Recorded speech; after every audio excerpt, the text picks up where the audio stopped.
The Late Night Alternative with Iain Lee on Talk Radio. We have ways of making you talk. Fanny. I like to water, please. I like to water, please.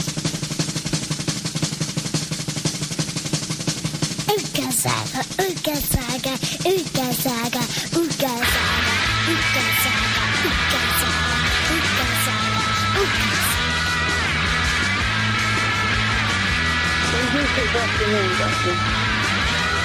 Everywhere has a wheeler and dealer racing the back streets of town.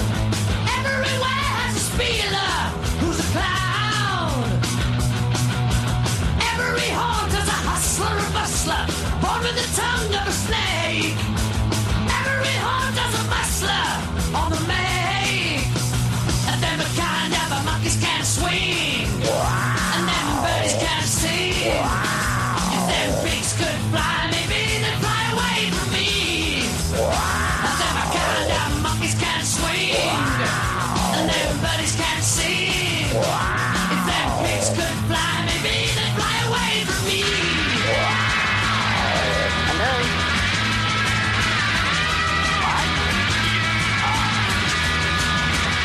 You want me to do it for you, Robert King? You want me to do it for you, Robert King? Everywhere has a ducker and diver doing his best to impress. Everywhere has a skiver in a mess. And every place is a joker and boulder, born with a mark deck of cards. Every place is a smoker in the yards. And then my kind of a monkeys can't swing. And then my birds can't sing. If them pigs could fly, maybe they'd fly away from me. And then my kind of a monkeys can't swing. And then my birds can't sing. If them pigs could fly, maybe they'd fly away from me.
Come on now.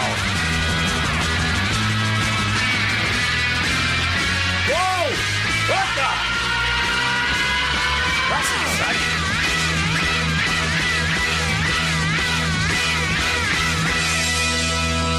That song's insane. I've not heard that for years and years. I'd forgotten how nuts that was. That is Slade. Did you hear Dave Hill shredding it on the guitar? 24 hours. In 24 hours, I'm going to be playing that song to him with extra caddic. I'll be showing Slade where they went wrong. They didn't have this. Wow. And they should have done. They're from the same area. They're from the same area. Wow. True. I'm going to take that call. Let's go to line one. Line one, you're on the wireless. Catherine Boyle has never had egg on toast. What an absolute idiot. Yeah, I know, isn't it? That's not true. I've had egg on toast, just not a flat one. No. You've never had a. And also, I have had it. I've had it once now. Pay attention. Okay. Idiot. Little bit of Kath's call for attention has caused a little bit of tension already between 50% of the presenting team and 100% of the callers so far. Wow. It's going to be feisty. Dave Hill will be here tomorrow. I think he's coming in on his own. The lady I've been talking to from the publishers just... Careful, we'll have teenage people queuing round the block. Teenage people queuing round the block. We're not a Korean chicken restaurant. So the woman I've been speaking to got in touch and said, "Oh, just to let you know, Dave's coming in tomorrow." And I said, "Oh, great. Well, here's my number if there's any problems." "Oh, he's coming in on his own." "Sorry?" And then his manager got in touch and she said, Dave's really excited. This is my number if there's any problems. And I said, we are going to treat Dave Hill like an absolute king.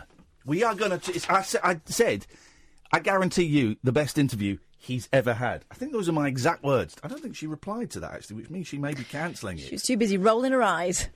Where did... I promise him the best interview he's ever had. Those are my exact words. So, goddamn it, we're going to make it a great one. I'll tell you why, because we're not going to open it with one of the hits. We're going to open it with that insanity. Wowzers, what a day! That, my friend, was an actual face melter. Yes, what a day I've had today. I've met 4 legends. And we're going to go in reverse order. Number 4, in terms of legendary status. Number 4, Bonnie Langford. She called me... Hello, Ian. Hello, Bonnie. Number 3, Joe Pasquale. Me and Joe Pasquale are now friends. We've been swapping. Joe Pasquale is going to come in the studio in the new year when he's finished the pantomime he's doing. And he called you E. Call me E. Eerie. He's coming in. We swapped phone numbers. We've been texting each other today. Me and Pasquale. At last. Number 2, Dolph Lundgren. Yes. Ivan Drago. I met Ivan Drago. I was dressed as a shark. He shook my hand. At number 1, think of a number, Johnny Ball. Yeah, I met Johnny Did Ball. you? Met Johnny Ball today. I said, all right, Johnny, you still living in Farnham Common? Because that's where I used to live. He went, yes. I said, I think Zoe served me in the offie once when I was underage. Zoe, she used to work in the office, now at Bookmakers. Probably because of her. I think I bought... I'm almost convinced I bought some fags off her, and I probably bought some tinnies off her as well in the offie, in Farnham Common. Imagine. But so I met all these wonderful people on Good Morning Britain this morning, and there were only 6 people on Twitter that called me a tosser. Only 6 that I'm aware of. There may have been more. I might have blocked them already. And this I had the terrible thing of... So I got to the hotel about 1:45. Had to iron a shirt and my trousers. What's wrong with Amy? She doesn't want to come on the show. Go up, open your microphone, son. What the... Amy called up and then she's not queued up. What's going on? What? Come on, open the microphone. Come on. Apparently she didn't call. I called her back. I said, did you just call? She said no. Well... We exactly. Auf dem Deutsch. Wir wissen den Telefonon auf dem Amy. Wir wissen es. I think wissen is C. Just saying, isn't it? Whoa! Who's a humbling and a rumbling? Me. What is it? It is, isn't it? No, Gazayan is speak. I say. Gazayan. No, Sagan. Gazayan. No, you're thinking of Carl Sagan, the philosopher. Ask Sam because... No, I don't like Sam, it. who's right? I don't like it when Sam opens his microphone. I'm right. Okay, whatever, but... GCSE German in a year. I don't like it when Sam contributes to the show, but it just ruins the flow. The flow gets sticky. So got into bed at 2. Set my alarm for 4:57 because I was getting picked up at 5:15. 4:57, and the alarm went off at 4:57, and I sat up and I turned it off, and I thought, I'm just going to think about my day. And I thought about my day, and I thought, well, I've just checked the clock, probably 4:58 now. 5:13, 2 minutes to get up, get out of bed, drag a comb across my head. I've got the same thing tomorrow. And here's something for you guys. Here's something for you to watch out for. If you watch me on Good Morning Britain today, watch out for me tomorrow. I'm going to be wearing the same shirt. Because I thought I was doing an outside broadcast tomorrow, so I bought a jumper to wear. But no, I'm starting off in the studio, and then I'm getting like a cab to Wembley. So I don't want to wear a jumper in the studio. It's very, very hot. So I'll be wearing exactly the same shirt that I wore today. And do you know what? What's wrong with that? Yes. If I get called out for it, I'll say it's a protest against fast fashion. Yes. Topical. But, of course, I won't get called out for it because I'm a bloke. Blokes don't get called. Wasn't there a presenter in Australia, a breakfast TV host, who wore exactly the same suit for a year, male host, and his female host, obviously, and he wore exactly the same suit for a year and wasn't, every single day, exact same outfit, and wasn't called out for it once because of the patriarchal society that we live in. These are weird times. These are weird times that we live in. Very weird times. And it's great to see. And I know we're going to tread carefully because we're now entering this next sentence is going to enter us into a legal minefield. So I'm going to tread carefully. I'm going to throw stones ahead just to see if any of those mines go off. But it's great to see that the UKIP advisor on Muslim relations is being sued by the family of that Syrian boy. That's great to see. That's great news. I can't wait for that one to go to court. I can't wait for that one to go to court. That's a great one. What should I do with my day today? I'm going to go online and slag off and lie about a 15-year-old kid. That's what I'm going to do. I'm going to drag a 15-year-old kid through the dirt. His life's already pretty rubbish. A, because of his potential situation, and B, because he's suddenly on social media when he doesn't want to be on social media. So I'm going to make it worse by lying about him and his family. Bravely lying. Bravely! Fair play. And Tommy Robinson is brave, because that kid is probably twice the size of him. What with Tommy Robinson being a wee fella. I'm going to go online and I'm going to slag off a 15-year-old boy whose life is already upside down. That's what I'm going to do. Daddy, what did you do today? Did you hit Mummy? No, didn't hit Mummy. That was a while ago. But what did you do then? Well, there's a kid who possibly a suicide risk because he's a young man whose life is topsy-turvy. I went online and I spread a load of lies about him. That 15-year-old boy, Daddy? Yeah. I hate you, Daddy. 0344 499 1000 is the telephone number. If you want to give us a call, it's going to be one of those freewheeling shows. Speaking of freewheeling, I bought tickets to see Bob Dylan and Neil Young.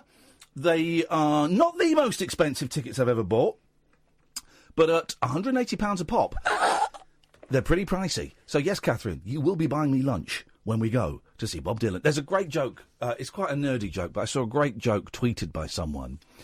And it's set in the Bob Dylan.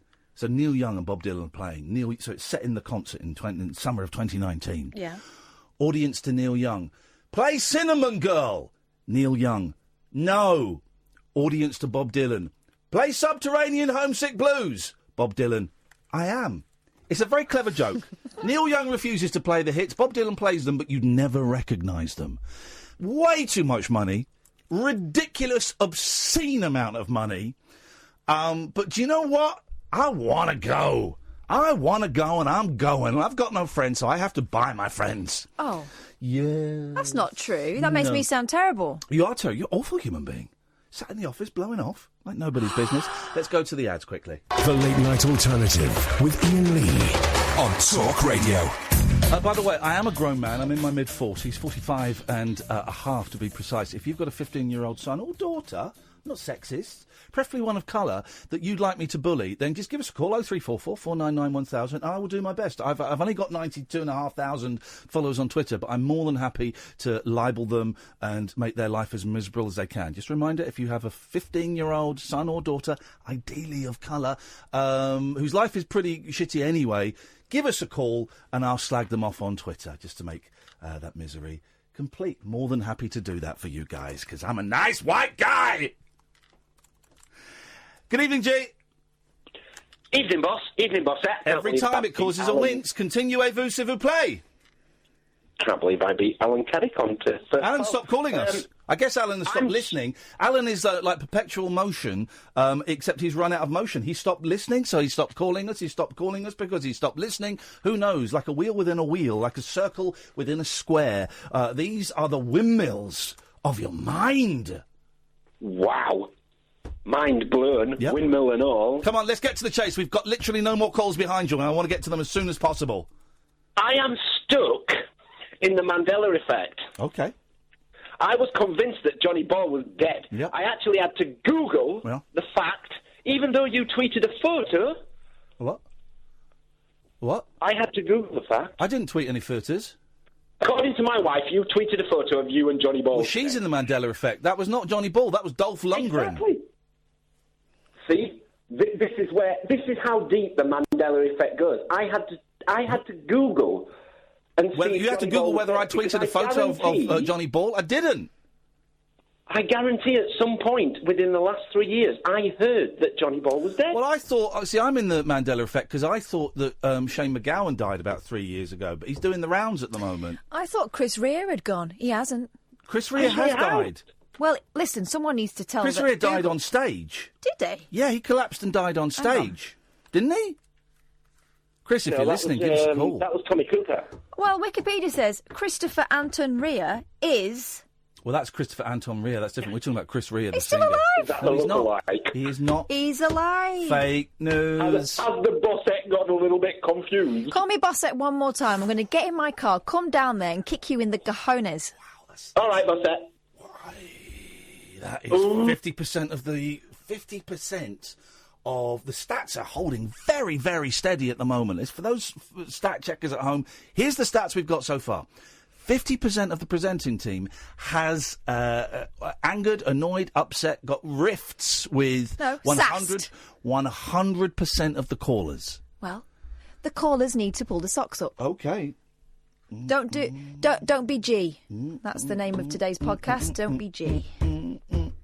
Dolph Lundgren, nicest guy in... Oh, we've got that interview. We'll play it tomorrow with the guy. Did I mention this on the... I did mention this on the air yesterday. Yes. I interviewed the director of Three Identical Strangers, which gets released tomorrow, I think, in cinemas. It's a great film. Go and see it, right? Incredible documentary. And the guy that made it, the director that made it, it's his debut movie. And he was the runner on a TV show I did years ago called Thumb Bandits, which was not a very good show. Terrible show, actually. Not very good at all. But he was a runner on the pilot of that. And he's gone on to make a movie. So here's my advice is, when you're like the star, be nice to the little people. Remember that, Sam, you idiot! Be nice to the little people! He'll never get it. He's so dumb. I think he's great.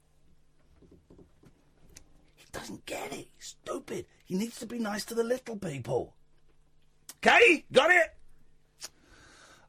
It's a joke there. You see, it's a joke because what I'm saying is could be perceived as being down the ladder from me, so I'm being rude. I'm being rude to him. I'm just explaining the joke for the heart of thinking.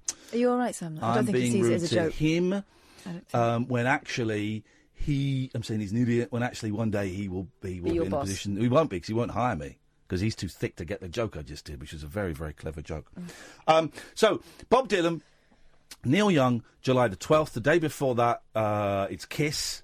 It's just a world of really old men who I'm pretty sure all of these concerts are going to disappoint me. They're going to be rubbish. But it's the vibe, man. It's all about the vibe. Hey, I was wondering, where was it I was listening to today? And it was an old woman calling in a radio show. Or something, I don't even know what it was, but it was an old woman talking, and she was talking about the vibe. She said that the vibe not being right. It's like an old, in her 60s, the vibe. They invented the vibe. Well, this is what I was thinking. When we talk about the vibe and good vibes and stuff, you're giving me some good vibes. That's got to be good. Is Good Vibrations by the Beach Boys the first example of vibrations being used like that? Now, I know the vibes is also an instrument. The vibraphone is an instrument. They call it the vibes. I don't really know when that dates from. Maybe the 50s. I don't know. But it does, when we say, there was a funny vibe at that, or the vibe, when I said my little rant the other night about the vibe not being there, could we trace that back to Good Vibrations by the Beach Boys? I think we probably could. Well, where did they get that from? He got it from his mum talking about dogs. Oh. He got it from his mum. Let's see what we can find. Saying that dogs can feel your vibrations. Yeah, hang on. Brian Wilson explains good vibe. Well, I was talking to my mum, and she said the dog started barking. He said dogs can read vibrations. He said some people have bad vibrations, some people have good vibrations. So I went and wrote a song about it. I think that's pretty much what we're going to hear him say. Let's have a little listen. I'm having very strong déjà vu. Now, that could just mean I've done this little piece before, or... Hi, this is Brian Wilson. When I was around, 10, 12 years old, my mom and I were walking to the market one day, and a dog started barking at us. And I went, Mom, why is that dog barking at us? She goes, son, because should just say, this is now actually Brian Wilson. I've stopped doing my impression. This is now actually Brian Wilson telling Yours sounded like Scooby-Doo. Yeah, isn't it? some dogs pick up vibrations from people and not from other people. And I bet he goes, and I said, wow, I write a song about that. Let's see. And when they pick up bad vibrations, they bark. And so I said, well, what about good vibrations? She said, well, sometimes they pick up good vibrations.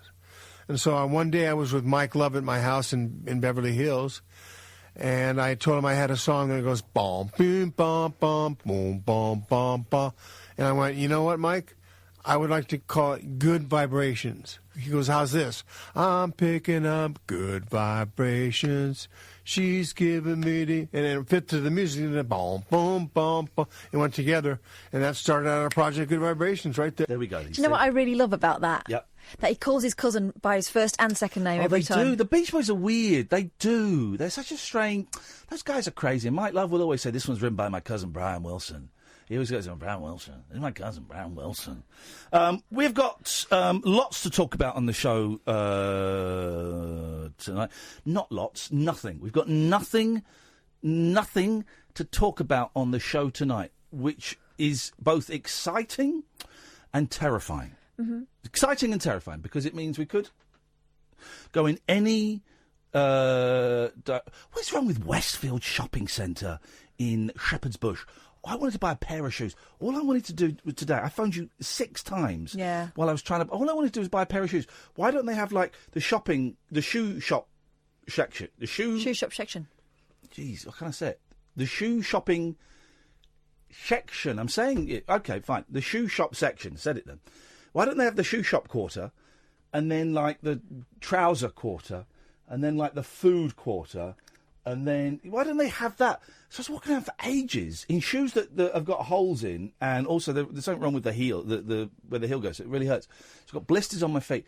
I couldn't find it. Just shops everywhere, scattered everywhere. It's almost like they want you to walk around. So just trying to find a shop to go in and get shoes. And I went into some, and some were too expensive, and some were too small. You know what you're describing? Shopping. Yeah, it was shit. What we used to do before shopping experience. Before we had the internet. Yeah. Well, it's rubbish. And I'm there for an hour going, and I phoned you up going, right, Debenhams has got the last effing chance. And I'm going, didn't even go in Debenhams in the end. I walked to it and I went, oh, what's the point? So I went back to the hotel that they're putting me up in. By the way, there's a party at my hotel tonight. I'm not telling you what hotel it is or what room I'm in. I'm in 118. But if you can find out the hotel where I'm staying, very near the BBC, you're welcome to come to a party tonight. I've got to leave at 5:15 in the morning, though, OK? So I didn't buy shoes in the end. I trundled home huffing and puffing and really peed off with the whole shopping scenario. So that's why the high street's dead, because people who shop are idiots. People that run shops are idiots. People that work in shops are idiots. Shops are idiots. We do not need shops. I'd forgotten, on a serious note, people who work in shops aren't idiots, of course not. I've worked in a shop. I was an idiot, but people who work in shops, it's a tough old gig. But I'm glad the high street is dying. Oh. Because shopping is the most... And then I went back to the hotel, got the old lappy out, looked at the shoes I got, saw where they were from, went to that store online, found the exact same shoes. They'd lasted about 4 or 5 years, those shoes. And they're smart shoes. Yeah. Ordered the same pair. Like that. It was done in 2 minutes. I'd spent an hour and a quarter traipsing around a shopping centre, and in the end, I got what I wanted in 2 minutes. They'll be delivered on Monday. Fine, all right, fine. I'll wait till Monday. I can live with that. Free postage and free postage and packing, and I guess the delivery is included in that as well. Free P&P, Andy. So basically, shopping. Oh God, there were people there, and it was horrible. A really lousy experience. Where's the pleasure in that? Where do teenagers hang out these days? I tell you what, I need to speak to some about something. Online. Right. I've been caught out like that before, so I won't be doing that. But they don't hang out in... outside the spa. Shopping centres, or what we used to call, when I lived in America in the 80s, the mall. They don't hang out in the mall. I didn't see any kids hanging out in the mall today. In my town, they used to always hang out outside Circle K. Oh, OK, with strange things afoot. Yeah, things were afoot. But now they don't really. No, they don't at all. They hang out at the skate park. Okay, well, here's tonight's question. Where do teenagers hang out? 0344... I haven't given the phone number out. Maybe that's why we've got no calls. Or maybe it's because you guys are just so enthralled by my shopping chat, my shop chat. Well, I'm starting a Twitch channel soon, which will be separate from my main Twitch channel, and it will be purely shopping chat. You'll be able to subscribe to that, and all of the money that I get from that will go to me online shopping. I will never... Here's my promise to you, dear listener. This is my vow, and I swear on my life. I will never step into another shop as long as I live. If you see me in a shop, you are well within your rights to come up to me and give me £5 as a punishment. 0344 499 1000 is the telephone number. Where do teenagers hang out these days? Late night conversation worth losing sleep over. The Late Night Alternative with Iain Lee on Talk Radio. We have ways of making you talk. 0344 499 1000 is the phone number. Pick up and dial, you dolts. Now, yesterday, I slagged off a landlord association because they were a bunch of dicks. But I got the name of the landlord association incorrect. So who did I say? You said the Landlords Association. And those guys are great, and we love them, and we respect them. They're the best. They are. If I ever become a landlord, I'm signing up with whom am I signing up? With the National Landlords Association. That's exactly, the NLA. Who are the dicks? Well, the people you were referring to when Yes. you were saying that they were trying to organise a boycott of people who were sending money to shelter, including, you said Marks and Spencer. I don't know whether that's accurate anymore. No, it is Marks and Spencer. True? Yeah, that bit's true. That's the National Landlords Alliance. Those guys are dicks! Hang on, who are the first guys then? The National Landlords Association. Hang on a minute. So the association of the good guys, Yes. right? I'm more than happy to correct that, of course. Even, okay, fine, we're happy to correct that, of course.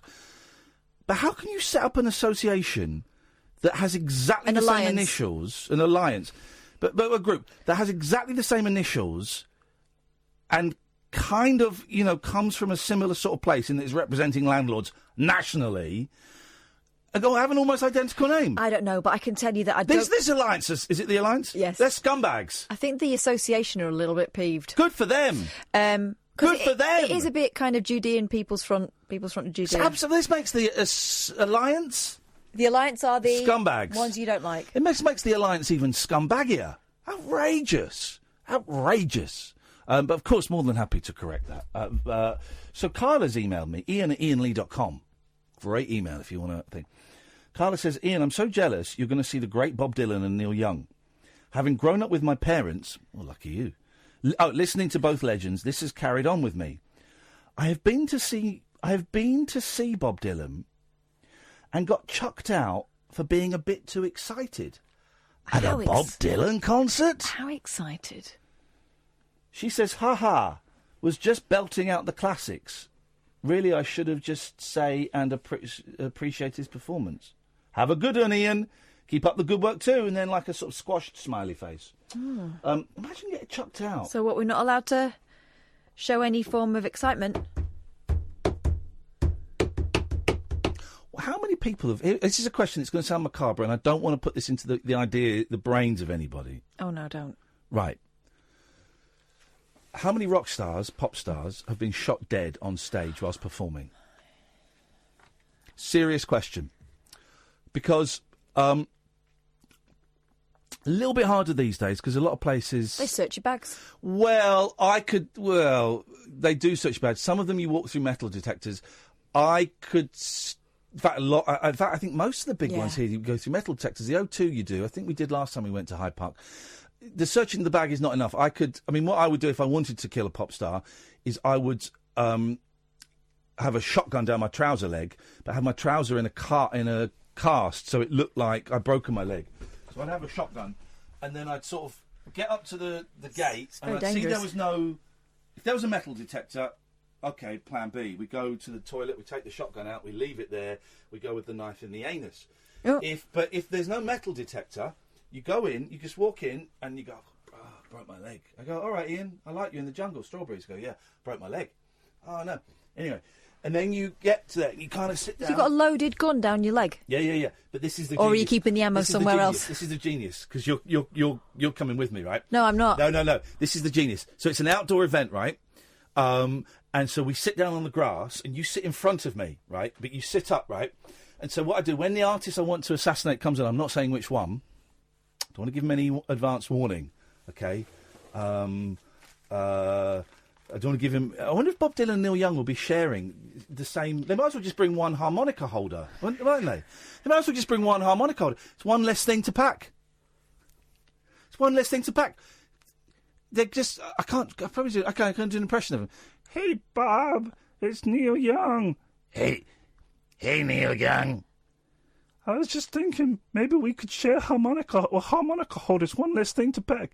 I was thinking Fuzzy Bear. I was thinking the same thing, man. Let's do it. You bring yours. You bring the holder. I bring the harmonica. Thanks very much. Anyway, so when when the person I want to assassinate comes out, you're sat in front of me. Then what I do is I put my leg on your shoulder. No. Because I've got to raise it. Why would I let you do that? Right?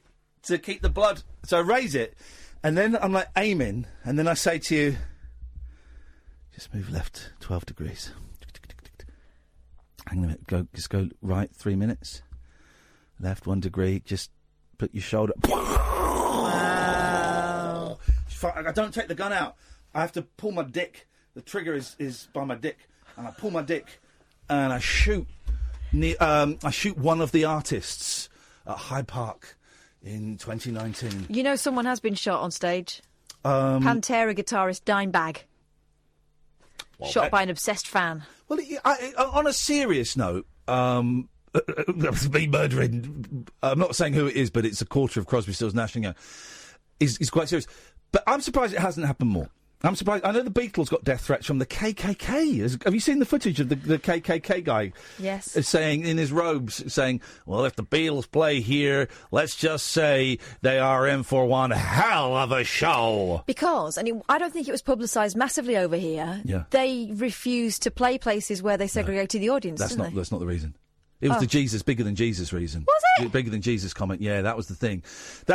But you're right. That is an important part of Beatles history that is not people mentioned. Don't really know about. That they were playing segregated concerts, and they went, well, why would you want to?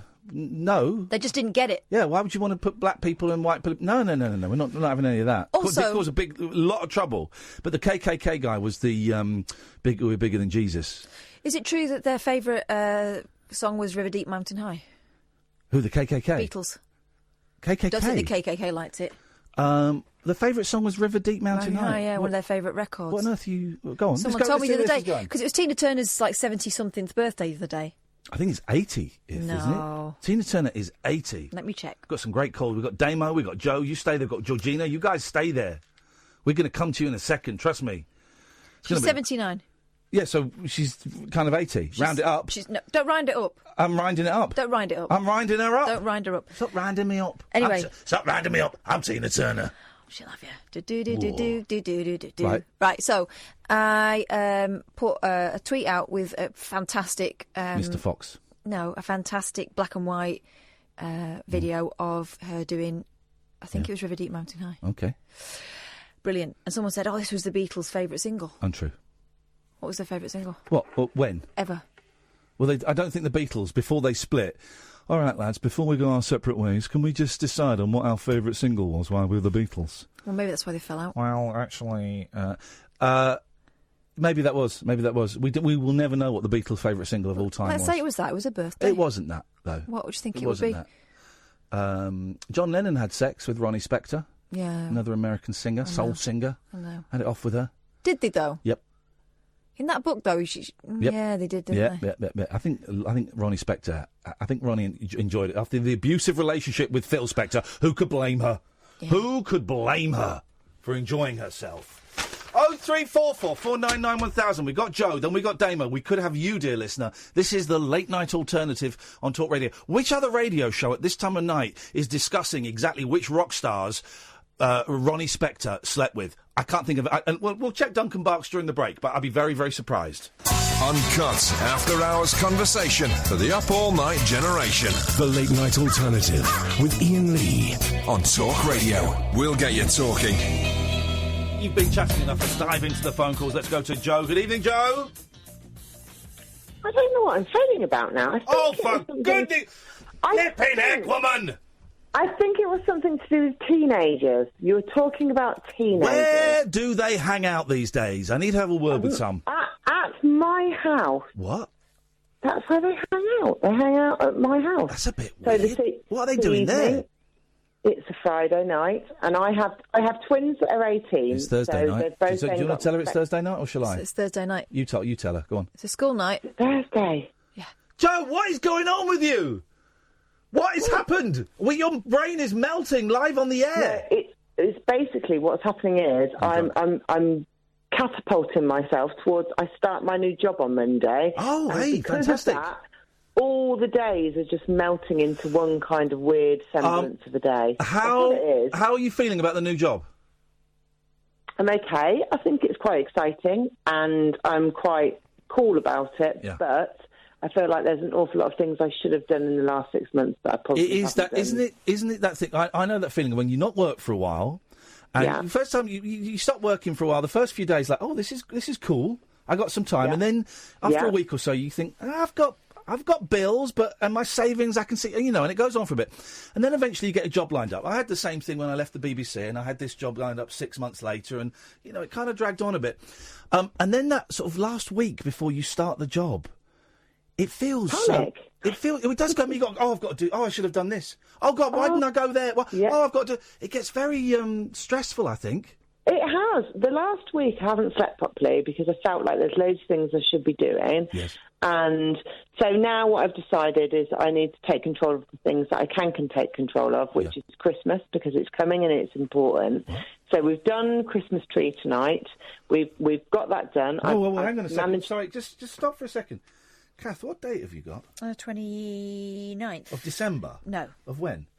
November. Did she just say she put a Christmas tree up in November? I know, but I have 4 teenagers and I have to coordinate their diaries. It's not easy. You might as well have put it up in August. I thought about it. Did think about it. Well done. Okay, good. Well, that's good. That's something. Do you feel Christmassy now? I believe so. I believe that tomorrow, when I've wrapped up some presents and put them underneath the tree, I'll feel really marvellous. I'm doing all right. I've not got any Christmas decorations up yet, and I'm still umming and ahhing. I probably won't. I don't want to put any up, but I've got my boys coming over. Well, certainly before Christmas and Boxing Day and stuff. So I'll have to put up a few bits and pieces. I'll get a tiny little tree, but I have been very good at ordering presents online, not in a shop. Yeah. And I've got a nice big pile, 2 piles, one in the kitchen of the presents I've taken out of the Amazon boxes, and one in the office of presents I haven't taken out of the Amazon boxes. And I've got most of the presents. I've just got to take them out and wrap them. Mine are all still in the Amazon boxes, I have to say. I haven't got to the point of disassembling them and realising what they actually are yet. I'm thinking of wrapping them online because, get this, right, there's a huge... I don't know if you know this, Joe and Catherine, but let me mansplain this to you. There is a huge industry in people unboxing things online, opening boxes, get big views, millions of views. Oh, I'm opening a box. Oh, yes. So, I reckon I'm going to be the first. No one has ever done this. You can Google it. No one has ever done this. I'm going to be the first person to wrap things up online. Big view figures. Sorry, Catherine? I think it's been done, mate. Always the negative Nora, negative Nelly with you, isn't it? Well, Neggy Nelly. Maybe realistic Rita. Well, downplay Dora. Ian, what do you feel you have to offer the rapping community? Because let's face it, there's a whole community out there of people that are desperate to know how to rap. Yeah. Well, what are you going to? I'm going to show them my excellent rapping technique.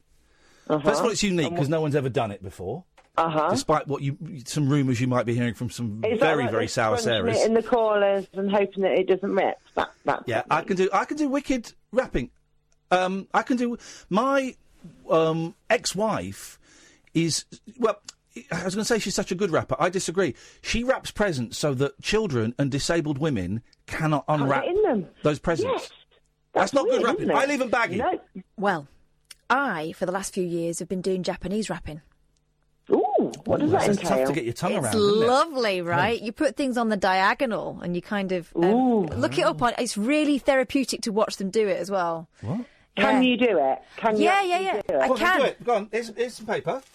Well, give me something to wrap up. All right, here's my Slade in Flame CD that I ordered and got sent today because someone has taken my other one. Yeah, wrap this up Japanese style. All right, cool. Here we go. Let's do this. All right, well, Come on then, Kath. This isn't going to really work on the.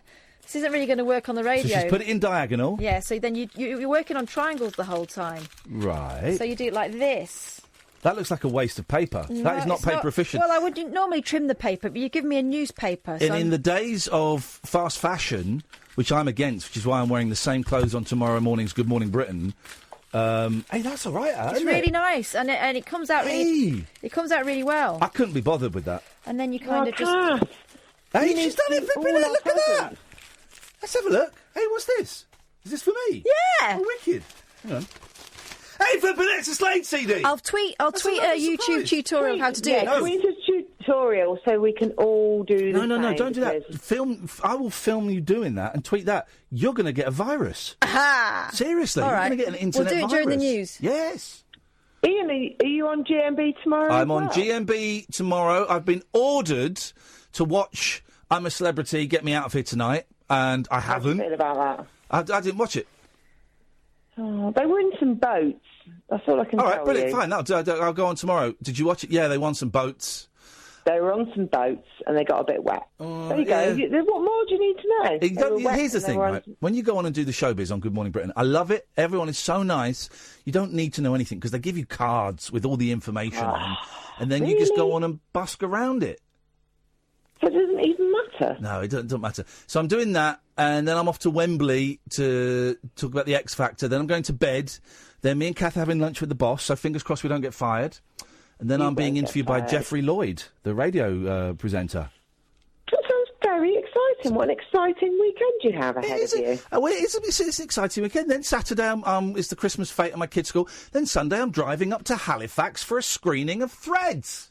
Well, what more can one man ask? Here we go. Right, here we go. Joe, you go first, then you, Katherine. Joe, can you guess which Hollywood star was in Halifax yesterday?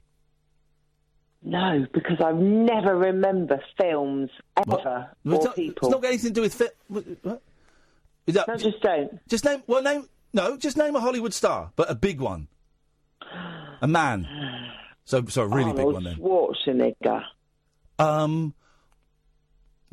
Okay, Katherine. She's in the right ballpark All right. in terms of size of star. Oh, Jean-Claude Van Damme. No, it's not an action star. Oh. But it's a big star. A big star. Big star. Bigger than Schwarzenegger in terms of status. All right, I was going to say Tom Cruise. Bigger in every sense. What? Yeah, bigger than Cruise. Tiny. Bigger. Well, It was in Halifax. What about Leonardo DiCaprio? Bigger. Oh, for God's sakes. Bigger. A legend. A Hollywood legend. And I'm not even doing a piece I don't remember people. Samuel L. Jackson. Are you talking to me? Yeah. Are you talking to me, Joe? Is Joe, are you talking to me? I'm totally talking to you. Are you talking to me? Because I don't see anybody else here. I'm talking to you. Are you talking to me, though? Because I don't see anybody else here. So you talking to me? Stop it. Catherine? De Niro. Sorry? De Niro. Which De Niro? Okay, Robert. Right, Yeah, that was a Robert De Niro quote, Joe. I wasn't bullying you. I was a little bit, but it was a Robert De Niro quote. Are you talking to me? Right. What you need to understand is that the only reason that Elf is my favourite Christmas film is because I've watched it so many times. It's the only one I ever remember. My little girl loves that bit, and she always does the impression of the very old nun at the beginning goes, "But the children love the books." I don't understand the what's that got to do with Robert De Niro? He's Elf. not in it. That's the only film she knows. Oh. What you need to understand, Ian, is that not everybody has a film brain. I don't have a film brain. I've not even seen the film. Films go into my brain and then they go out of my brain. I can tell you that I really enjoyed it, but I won't remember anything about it. Okay, well, I've not even seen the film that line comes from. It's the No, best. it's not. Taxi Driver. No, Elf. Oh, right. Elf. Right, Elf okay. is the best. Joe, thanks for calling. Merry Christmas. Merry Christmas to you. Oh, that was creepy. Stick it up your bum. Stick Christmas up your bum. Good evening, Georgina. Yes, Ian. Yes, Georgina, at last we speak. Hello, Ian. Hello, Georgina. Hello, Ian Lee. I've been trying to find you on my station, but You've my got a station? wireless was a bit too old to pick you up. I don't know if it was the wireless So that I had had the to problem. buy a new DIB radio. DIB? A dib. A dib, Dob? A DIB radio. And I plugged it in, and it took me all day to tune it in. I took all night last night to tune it in. I think you're about to find out it ain't and worth the I couldn't time. find you at all. Well, I think you're about to find out, Georgina, that you've probably wasted your time and quite a considerable amount of money on that dib radio. Yeah, we're fed up with LBC, but I remember listening to you, and you used to do all spooky music, and it was brilliant. What do you mean? I used to do spooky music? What the hell Yeah, are you talking you did. about? Never. Oh, God, your memory must be worse than mine. Tell me, right, listen, we don't like slagging off other radio stations here. It's not what we're about. But could you tell us exactly why you went off LBC and why they're so rubbish? Listen, I have been trying to tune out from LBC for the last year. Yes. Tell us why. They've stopped doing Heather Jingles. Do you remember all that? God, Heather Jingles went a long time ago. Chris, that was... I know. That's how old I am. Very old. I remember all that. Yeah, that was a lifetime ago. You used to be brilliant. I used to be brilliant. Click that, please. You used to be brilliant. Can you just... Hang on, can you just say that again, Georgina? No. Okay. You are brilliant. There we go. Fine, thank you. This is the first time I found you since all those years Right, well, ago. hang on a second. Just stay there. Let me see if I can find you a couple of greatest hits, just to welcome you back in the fold. Here we go. All right, here's a couple of greatest hits. I've lost some, but... I got a mouthful of sausage. Ring any bells? That's it. I got a mouthful of sausage. Okay. That's it, My name is Khan. My name is Khan. And I think they're the only ones I got that will mean anything to And you. you used to have that funny man that used to phone you up, like Barry from somewhere. Barry, got some bad news. Barry from Watford still phones us up. Oh, that's brilliant. I'm glad I've spent good money on my new... my name is Jester, and I am... Is it a DIB radio that I've just bought? Well done. Who's that person in the background? That's you on the radio in the next room, I think. Who's that? No, you were talking to someone. It could be my husband. A biddly bong. Could be. Well, listen, Georgina... Would you like to speak to him? Oh, God, yes, I'd like to speak to him. I've been waiting years to speak to that guy. He owes me money. I'd like to watch you, please. Sorry? Would you like to speak to Iain Lee, Tony? He doesn't know you from Adam, by the way. Oh, Tony sounds like a dick. Would you like to speak to Iain Lee on the Tony. radio, I hope Tony says Tony? no, because I don't want to speak to Tony. He sounds like an absolute a-hole. Sounds like the scum of the earth. Hello, it's Tony the Builder, Georgina's husband. Good evening, Tony. What a pleasure to speak to you. Man used to listen to LBD all night. LBB? Right. LBB on the Dib radio? LBC. What's your problem with letters? Yeah. And booze? Yeah. You had a good night tonight, Tony the Builder? Told them the time and everything. And they went to get up for work. Yes. This and that, and everybody... Well, LBB is closing down. It's dead. It's dead radio station. James O'Brien killed it.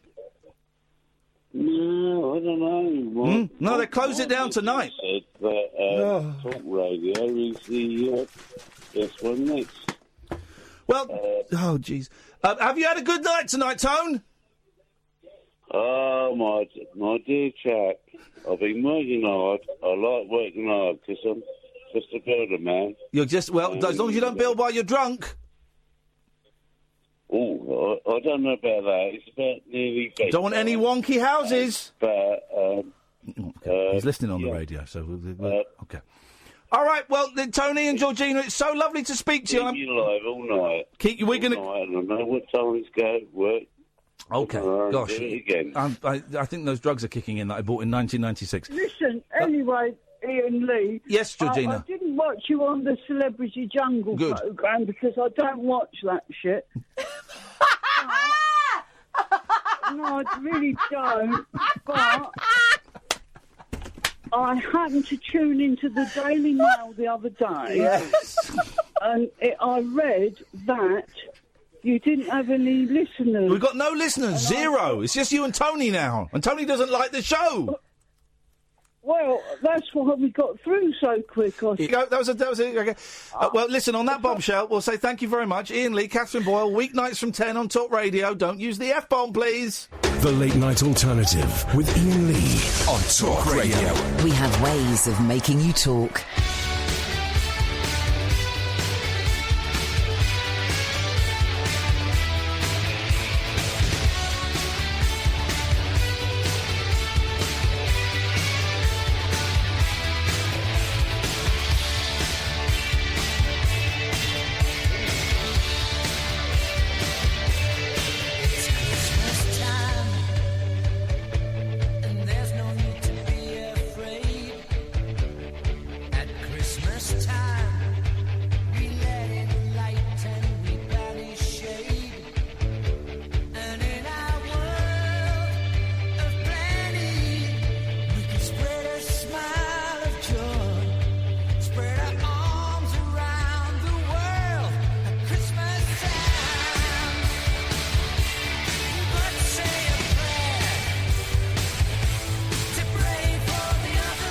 Too early for that.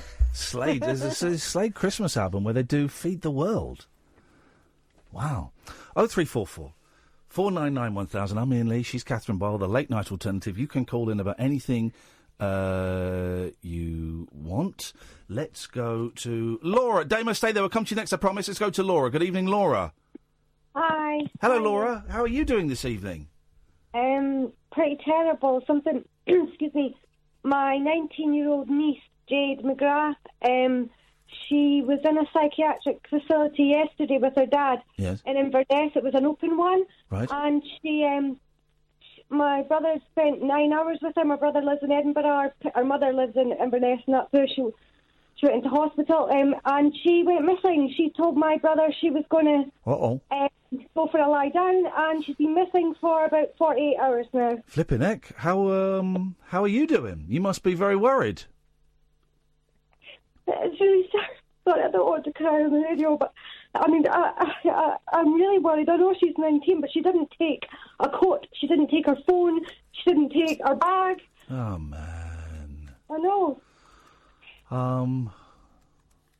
That's a tough one, isn't it? I know she's 19, but she's not. You know, if she's not well. I'm not.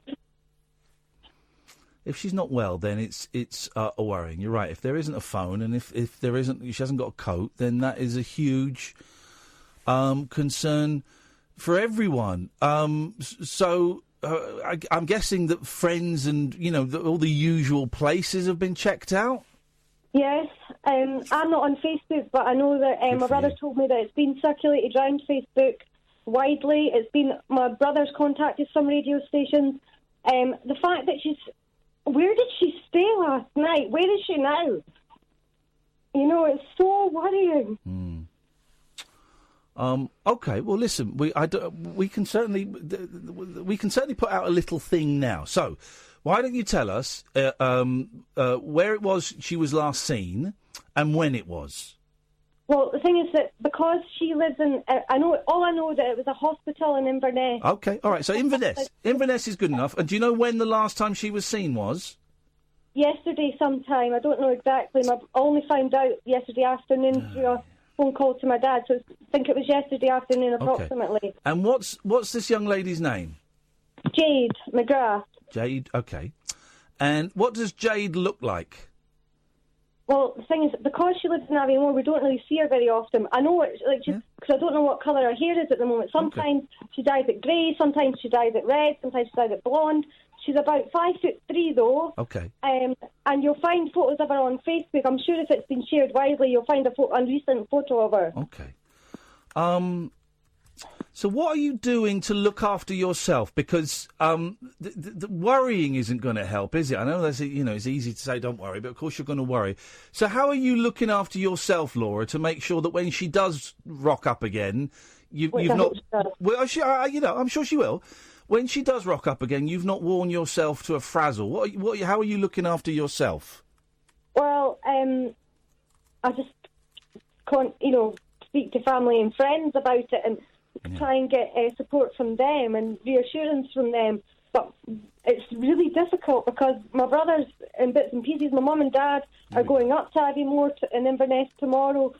There we go. I've got the someone has just a couple of people have just tweeted me the Northern Police picture of Jade. Now I'm guessing that the ears and the bear's nose, that's put on by a filter, that she hasn't got those kind of ears and a bear's nose. I'm going to retweet that. And give me just retweet this. Hang on. This is the young lady we are talking about. And what did you say? You're her aunt or a cousin? I'm her aunt. Okay, on the air right now. This is the young lady we're talking about on the air right now with her aunt, Laura. Right. Anyone know anything? I am tweeting this article from The Sun as well, so... Is it in the papers even? It's on The Sun online, saying that she was last seen in Leachkin yesterday afternoon. I don't know where Leachkin is. As I say, I don't live Inverness, I'm guessing. Okay. It's in a couple of online things. It's on the Highland Times as well. So, and lots of people are now very kindly. Thank you, John, and thank you, Joe. Lots of people are kind of tweeting me links to the story, and so is Jamie. Thank you, guys. Hey, well, Laura, apart from that, there's not a lot we can do here about Jade. But we're more than happy to mention it and retweet that. And when she turns up, it will be great. If you remember, it would be great if you could give us a call so that we can kind of say it. But I'm sure we'll see it on... Well, actually, it doesn't always get mentioned online when someone turns up. People are so relieved. So when she turns up, if you could let us know, that would be brilliant. Okay. But I'm worried about you, Laura, as an aunt, and particularly if you've not seen her for a while.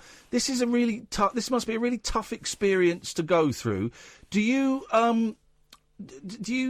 think you've got a support group around you that can kind of help you not go nuts? Basically, is what I'm trying to say with worry.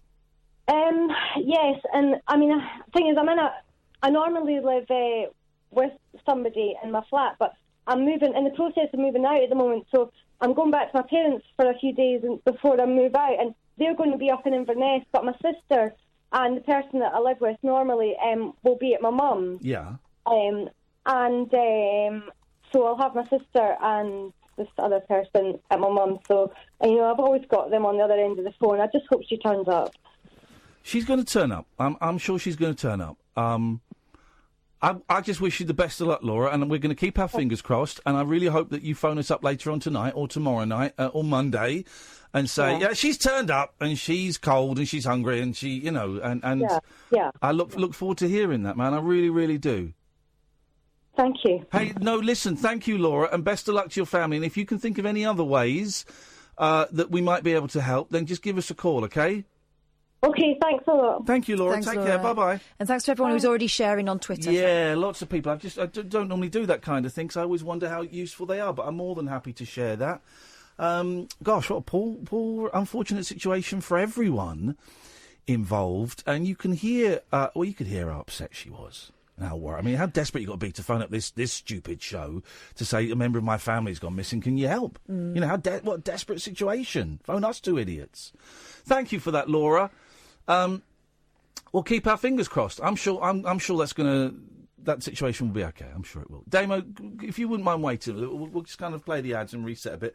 0344 499 1000. This is Talk Radio. The wild man of late night radio. The Late Night Alternative with Iain Lee on Talk Radio.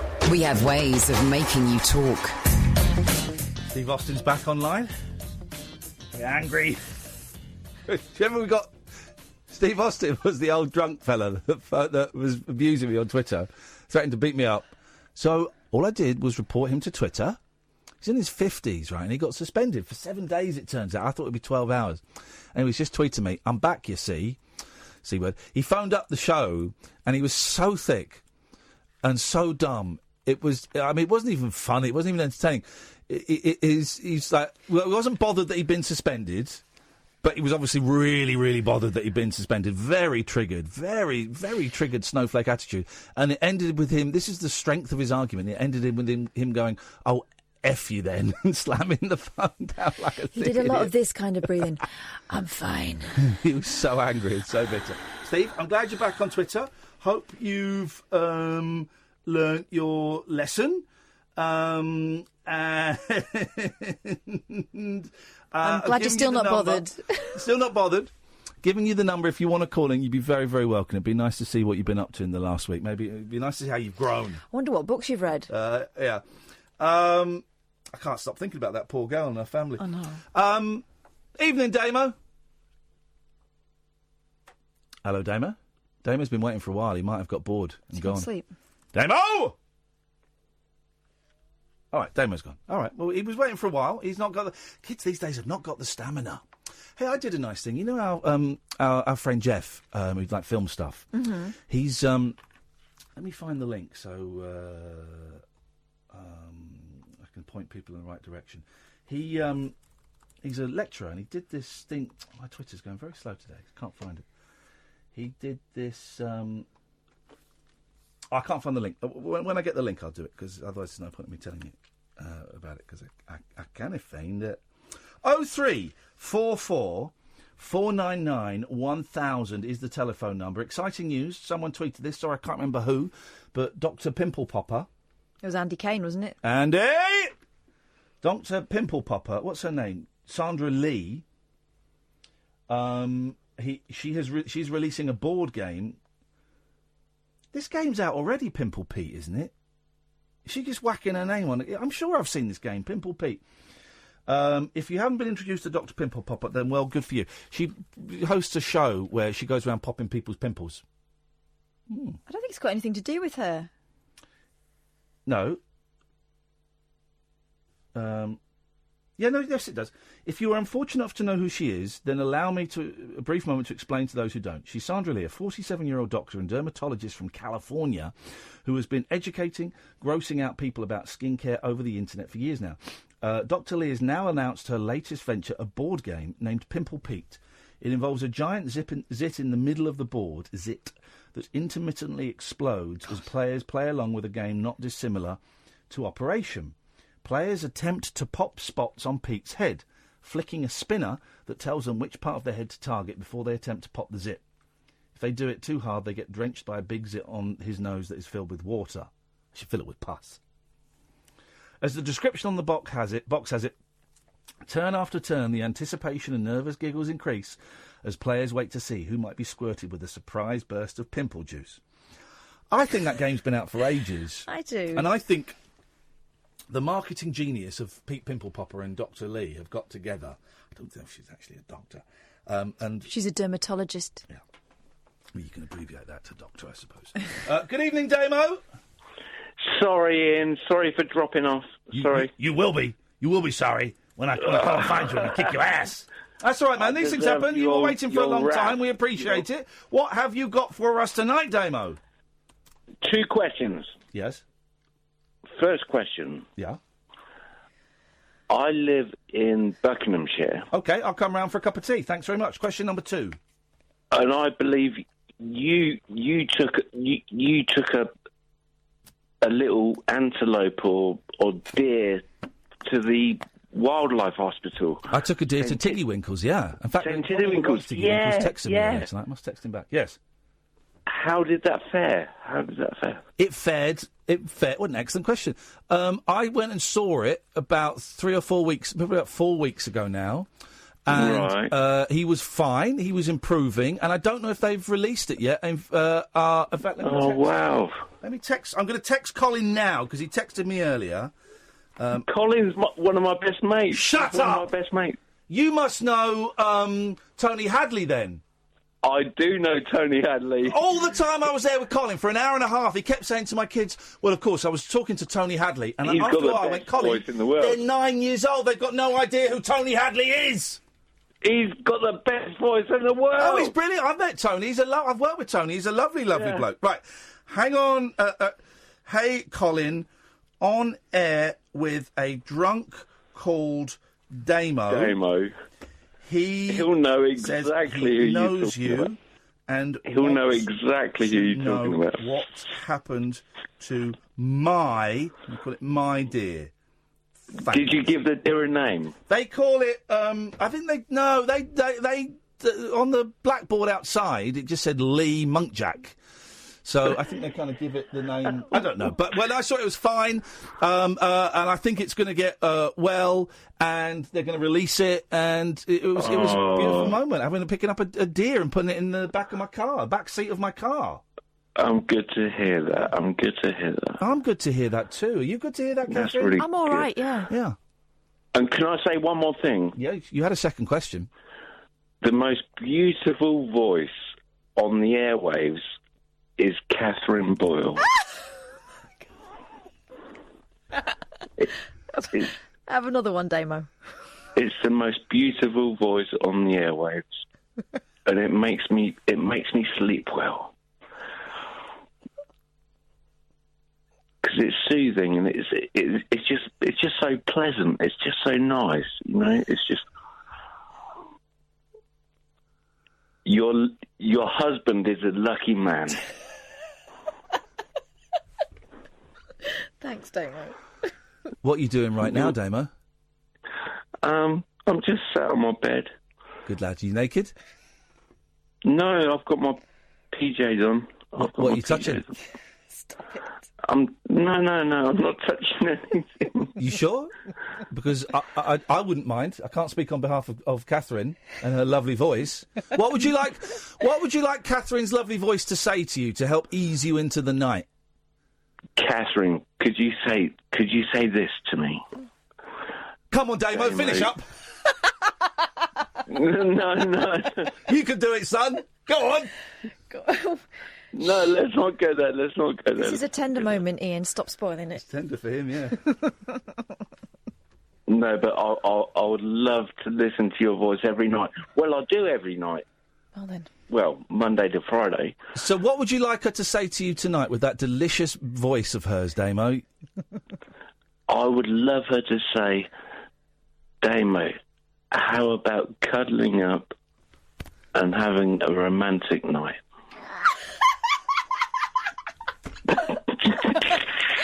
All right, okay, here we go. Here we go. Ready, Daymo? This is it. Okay. This is it. Hey, Daymo. Yeah. How about cuddling up and having a romantic night? Yeah. I like that. I like that a lot. I like that a lot. Thanks for calling, Daymo. Dirty Daymo. I love you guys. Take Bye-bye. Gosh, some people are easily pleased, aren't they? Isn't it? Please send that clip and make it go viral. That's the clip. That's the one that's going to get us viral. You demeaning yourself to appease a drunk man. Oh, no. I mean, it doesn't take an awful lot to make people happy, does it? That's how desperate we are for listeners. We will perform sexual favours on anybody who phones in. Just happened to be Daymo speaking to be Kath. Could be Terry speaking to me. Could be anybody. 0344 499 1000. This is Talk Radio. Across the UK, online and on DAB. The Late Night Alternative with Iain Lee on Talk Radio. 0344 499 1000. Will Steve Austin, the tough guy on Twitter. I love it. The only thing that Twitter is good for is winding up thick people. I've decided. Will Steve Austin call, or is Steve Austin just Steve? Big man? It's over to you, brother. It's not really a fair fight, is it? It's not fair. It's not, is it? Good evening, Star. Hello. Hello, Star. Kath. Oh, here we go. Guardian's upset now. And this is my problem, why? Because he likes calling you bossette because it appeases him. You sort of like knock him down every time. Yeah, I don't like it. And then Daymo calls in. Yeah. And it's like he wants to beat the meat. Oh, God. What a turn of phrase. What can I say? Why'd you have to demean it, Star? It was a romantic moment. No, but I do agree with you in some way. You have got a lovely voice, but come on, the way he was talking, you could just hear it in the way he was talking. I'll be honest. I thought he was doing that as well. No, he wasn't. Yeah. I think he just had. You could hear it, couldn't you? The way he was like Guys! The word out longer and longer. Why is it, right? All right, women are always ringing up and smooching up to Ian, and it's like, that's fine. He offers them out for, like, sex and drinks and things like that. I don't agree with that either. Sex and drinks? But wait a minute. Sometimes not in that order. But one person rings up, and I can make them happy just by speaking to them, and all of a sudden there's some sort of pervert. I think that you two have got a problem. I haven't got a problem. You have. You're imagining my listeners, my fans. Oh, she said it!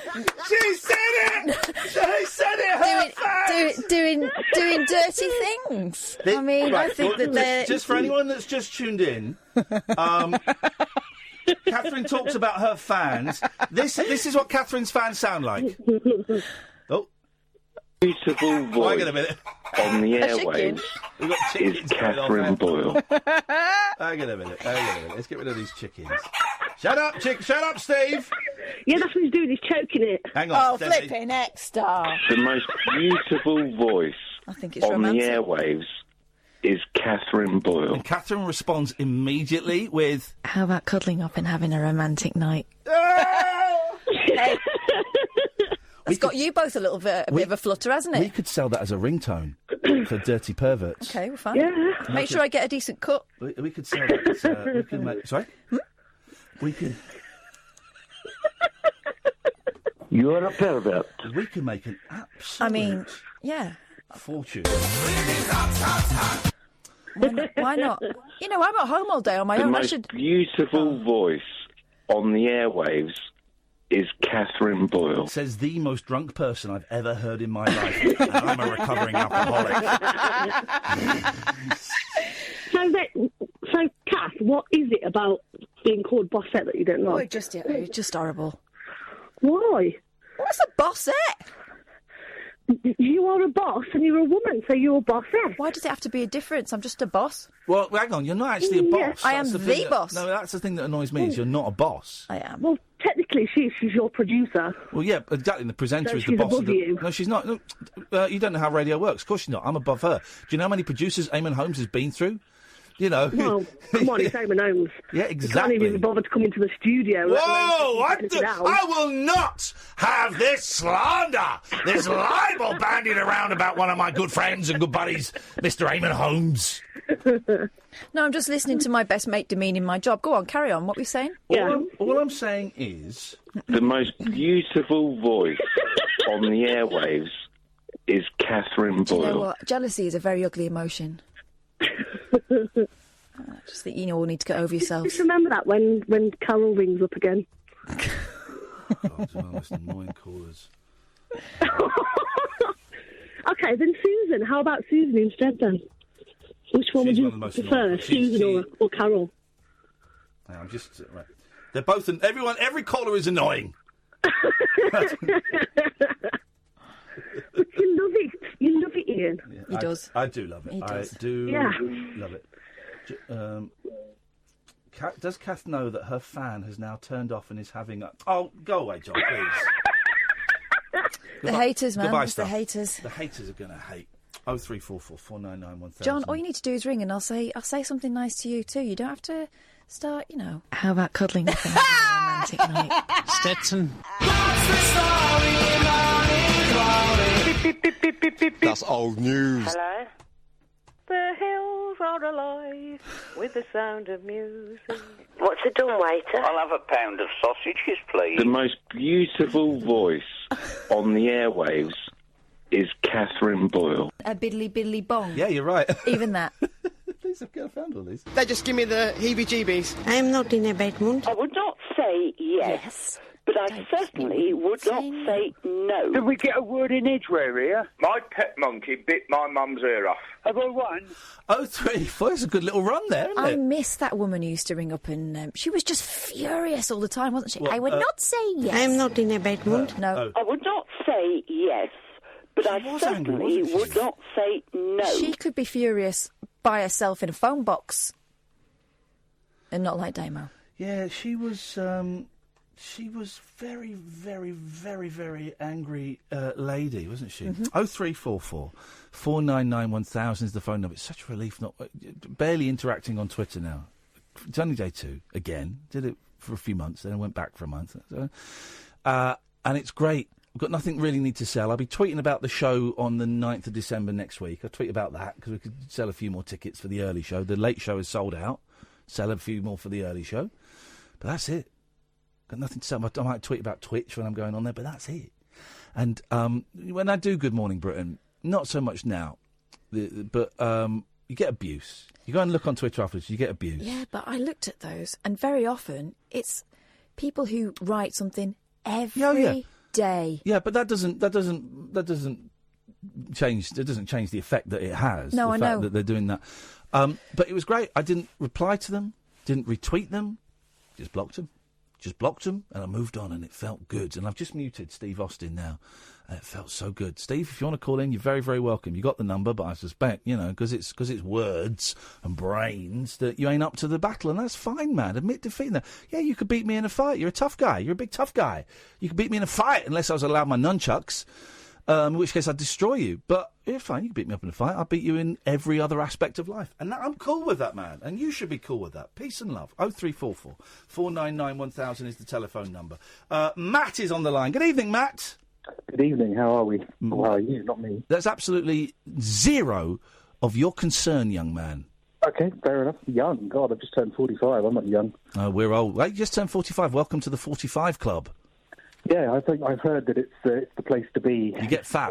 To struggle getting out of bed in the morning. You get fat. That's the thing.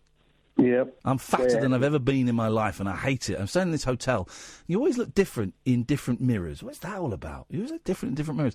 And I just see myself in this mirror, and I've got big old titties, big old belly, and I think, oh, man, that is not... Can you still see your old chap when you're standing up? I can see my penis because I'm very, very well endowed there.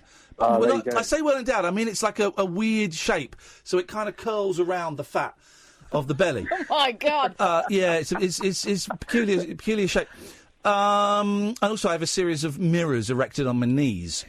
But it's not. And here's the thing: I just can't shift the weight. I'm eating better. I'm eating less. I'm not exercising as much as I could, but but I just can't shift this weight. I cannot shift it, Matt. Doesn't milking the cows in the morning get you exercised? Oh, on the farm, he means. I thought that was a euphemism as well. Well, no, not a euphemism. Well, I suppose it could be. It could be. No. Anyway, what have you? What have you got?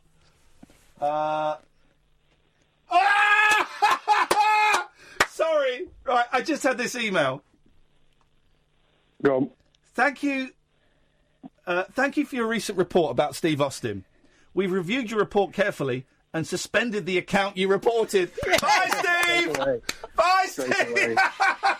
Oh, we'll have a phone call in about 5 minutes with someone who's not bothered. What a wally. His first tweet back from being suspended was calling me a C-word and asking if I missed him. He's gone. Yeah, he's definitely gone. Oh, that's really made me laugh. I wasn't sure if that would happen. Right, go on, Matt. Well, I was calling in to see if I could avail myself of this new service that Kath has launched. Oh, blimey, right, okay. Talking people off to sleep. Phone's ringing. Be quick, Steve's on the other line. Well, if it's Steve on the line, then you just get rid of me. It's not that funny. No, you want Kath to talk dirty to you because you're a dirty little boy. A specific phrase to me which would help me to get off to sleep. Oh, my God. Right, OK. Go on. Can you say, in the broadest Mancunian-type dialect available, put your wellies on and get in the wheelbarrow? OK. This is bordering on that bespoke porn thing that they talk about in the butterfly effect. All right, then, you ready, Steve? You brace yourself. Yeah, hang on a sec. I'm calling you Steve. Right. Just rearranging my frock.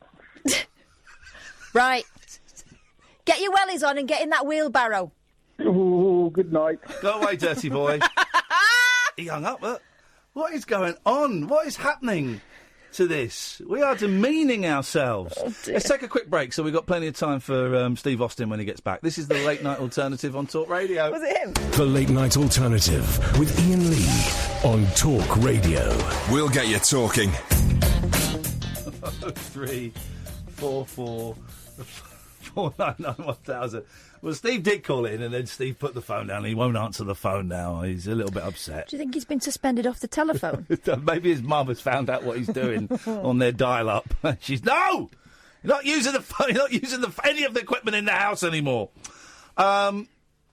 Switchboard's empty. Hey, look, got to 11:40 and the switchboard's empty for the first time. I can't stop thinking about that young lady.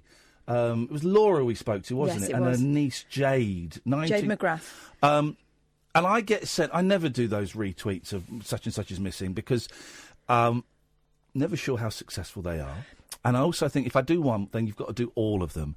More than happy to do that one. Of course, if she's phoned up the show, then there's a connection, and of course we'll do that. The other thing is that often you'll see those and you think, gosh, that's terrible, and you're about to retweet, but if you don't check the thread, sometimes halfway down the thread it says they've been found. Sometimes they're hoaxes as well. Sometimes they're hoaxes. People fake it. Quite often when there's... they were doing it at, like, the Manchester bomb and things, weren't they? People were... so a lot of the gun massacres, and the idiots go around murdering kids in schools in America. People will post... In fact, I think I might have retweeted a fake one for Manchester. I've got a feeling I might have done, actually. So you have got to be... And I do you know what? Not so much with things like that, but I get the gag of... Getting, there's nothing... Getting Donald Trump to retweet someone. A picture of Jimmy Savile saying, this is my granddad and he would have been 90 today. That's a funny gag. That's a funny gag.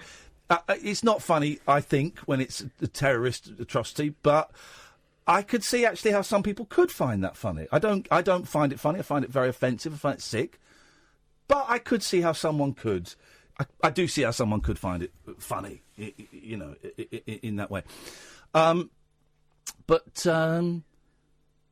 You do wonder. Let's not speak about Jade specifically because I don't upset her family anymore. But when people do go missing, and more often than not they rock up, and that's cool. But you just think, well, what state is their head in? How they keep him warm? How they eat him? Why do they think they've got to go and do it? Poor woman. I hope she's fine. I didn't understand. She said something about her, sometimes her hair is grey. It's that thing which I really like that young women seem to be doing more and more, where before it was you want to keep the grey out. No one wanted grey, but now they sort of dye. People dye their hair. Women dye their hair like this sort of weird silvery colour, silvery grey. I like that. I think that's a good look. Yeah. I think I could pull that off. I think I could. The other day when we were in the restaurant, my beard is now so long I can do a little ponytail at the front. Yeah, that was a look. That was a look. Huh? I like that. So I'm into hair experiments. Cat weasel. I might get the beard chopped off tomorrow. I really want to go for a tash, but I don't want to do it in November because everyone goes, "Oh, November." You go, "No, actually." So I might go for a tash next week. Maybe you're not convinced by it. I'm not convinced by it, but it's your face experiment. I think. Thank you so much, Catherine. Men have precious little room in which to experiment. I can have a go in the dressing up box whenever I like. As a woman, I can play with different images and stuff. I never have the same haircut for more than 6 months. Really. All right, Madonna, listen to you. I don't. I get bored of it. So Well, I'm bored of shaving downstairs now. I've done all the topiary and the Pajazzle. Yeah, I've done all of that. Pajazzle, rather. I've done the penis lightening. I've done the a-hole lightening. Done all of that. So maybe the moustache is the way forward. I think. Yeah, leave the old chap alone for a bit. Yeah, I think I'll leave the old fella. To have a little You're going to use the same clippers? Yeah, sure. Why not? Give him a wash first, eh? My genitals are clean. Well, you say that. My face isn't. Good evening, Alistair. Evening, you both. Alistair! Yes. Come on, brother! Yeah. What is this? I know. What? Listen, we're going to keep this brief, because like I said yesterday, and you probably don't remember, I don't like drunk Alistair. I like sober Alistair a lot. Sober Alistair is a great guy. He's a funny guy. He's intelligent. He's sharp. He's caring. He's kind. He is precious, priceless, and valuable. He is an asset to society and an asset to this show. And drunk Alistair, I don't get on so well with, man. Okay. I'm sorry. You have nothing to apologise for. You have absolutely nothing to apologise to me for. There may be other people you might need to apologise to. But here's the thing, man. An apology when you're drunk don't mean nothing. And also, genuinely, you have nothing to apologise to me for. But like I said yesterday, I'm going to be firm on this, Alistair. I really don't want to speak to drunk Alistair. When sober Alistair pops up, and I'm hoping it's tomorrow night, and if not tomorrow night, I'm hoping it's Monday night. But let's try and make it tomorrow night. Let's. Can we aim for sober Alistair? Maybe slightly headachy, hungover Alistair. But can we try and arrange for sober Alistair to give me a call in 24 hours' time? Okay. Can we? Do you reckon you can try for that? Certainly will, sir. Because I tell you what, man, everybody listening right now has got their fingers crossed and is rooting for you to see if you can wake up the sober part of you and get him back on the show to us tomorrow, okay? Yeah. You got this, man. I just want to say I love you. I love you, guys. Okay, all right. Nice one, Alistair. We'll speak to you tomorrow sober. Cheers, bud. Cheers, fella. Bye-bye. That's a shame, man. It's a shame. It's a shame. It's a tough old battle, isn't it? Isn't it? And it just. Come on, man. You can do this. You can flipping do this. No, you can do it.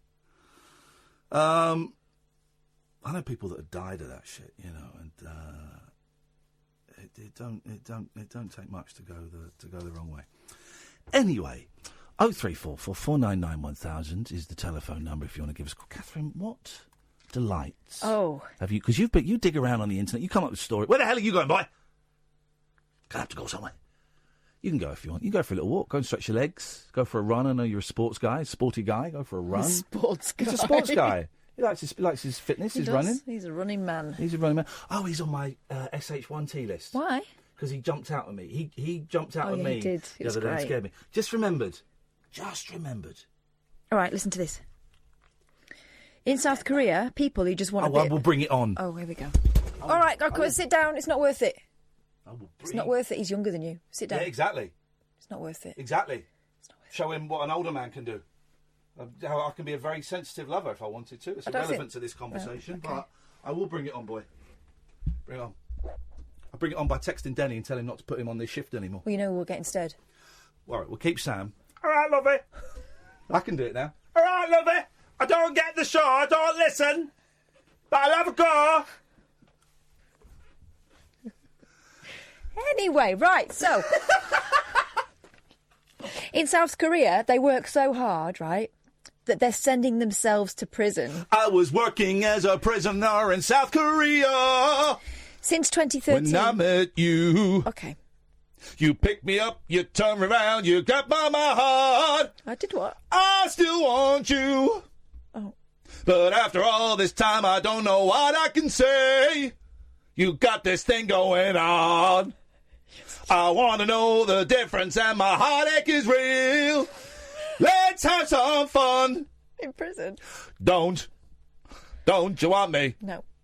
You know I can't believe it when you hear that you won't see this. Don't. See what? Don't you want me? Oh, no, not that.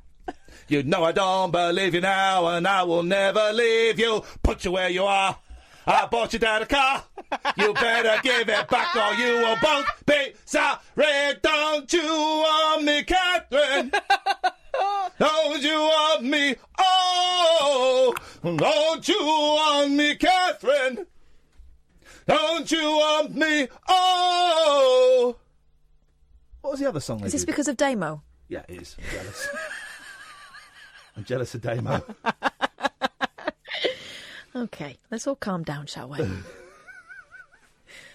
Oh, dear. Since 2013, the prison inside me... Not inside me. Can we get a pay pass? The prison inside They track you down and insert you into Catherine Boyle and you can have a look at her prison.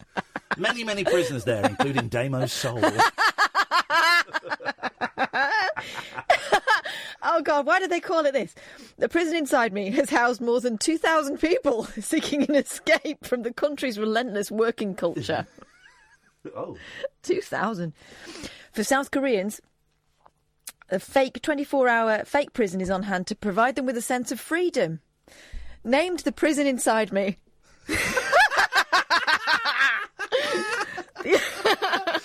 terrible, terrible name. It probably scans better in Korean. Yes. The unconventional getaway charges refuge seekers £70 to live in solitary confinement for 24 hours. Why not just stay indoors? Exactly. I feel like wearing the track. Not just stay indoors. You get a tracksuit. When I'm at home, I'm in solitary confinement. Yeah. Apart from the cat I've got, and the two new cats come in 9 days' time. All right. Well. So I'm in solitary. Yeah, but confinement. They take you right here. Here's the experience you get for your £70. Yes. Inside the prison walls, there's a complete ban on any kind of communication, including mobile phones, clocks, and even mirrors. I'd smuggle one up my bum. Why?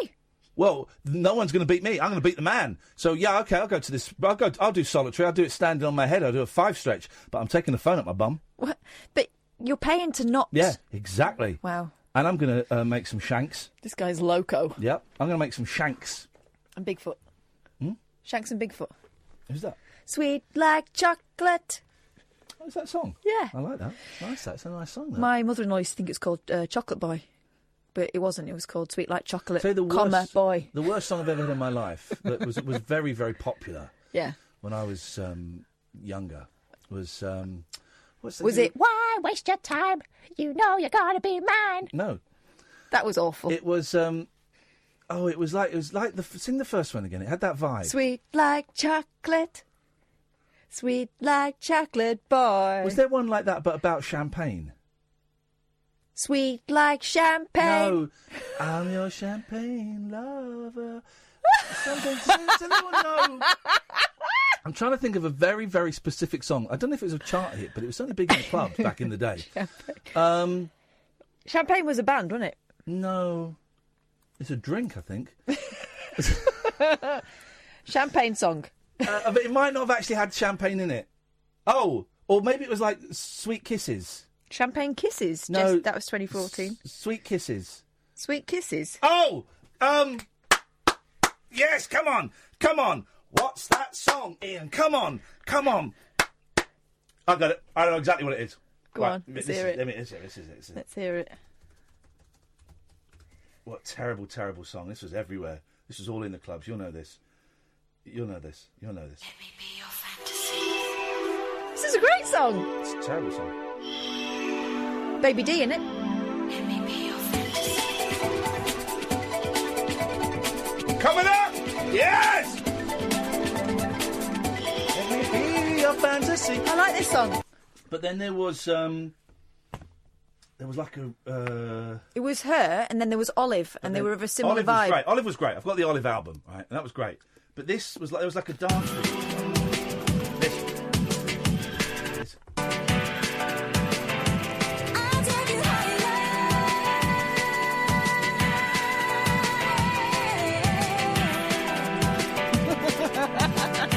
Is that the dancing you used to do?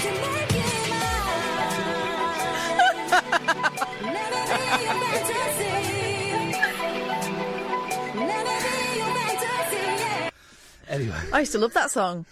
You hated it. It's terrible. It was far worse then. Name one. Oh, I've already done it. So what was the Olive hit? You're not alone. What was the better Olive song that wasn't such a big hit? Oh, there was a really good one.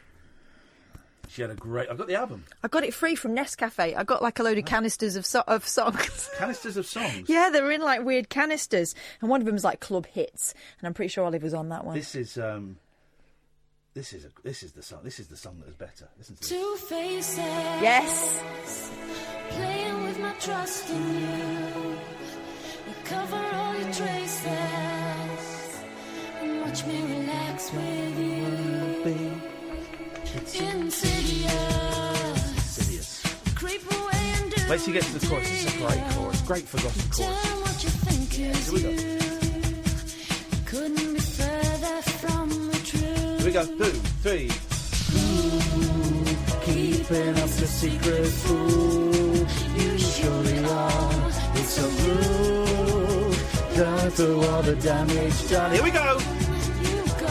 2, 3, 4. Couldn't we have told me before? I would have loved you so much more. Couldn't you have told me before? Yes. Living like an outlaw.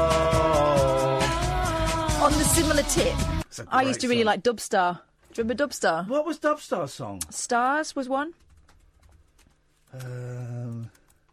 Okay. It was basically the same factory that they got them from. I remember coming back from Pakistan, and it was way behind on the music. We watched like a month old Top of the Pops, but I bought a Hanson album, I bought Olive, and I bought Sean Maguire Today Today. Sean Maguire!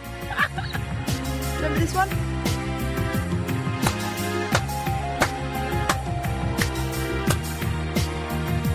It's not so groovy, this one.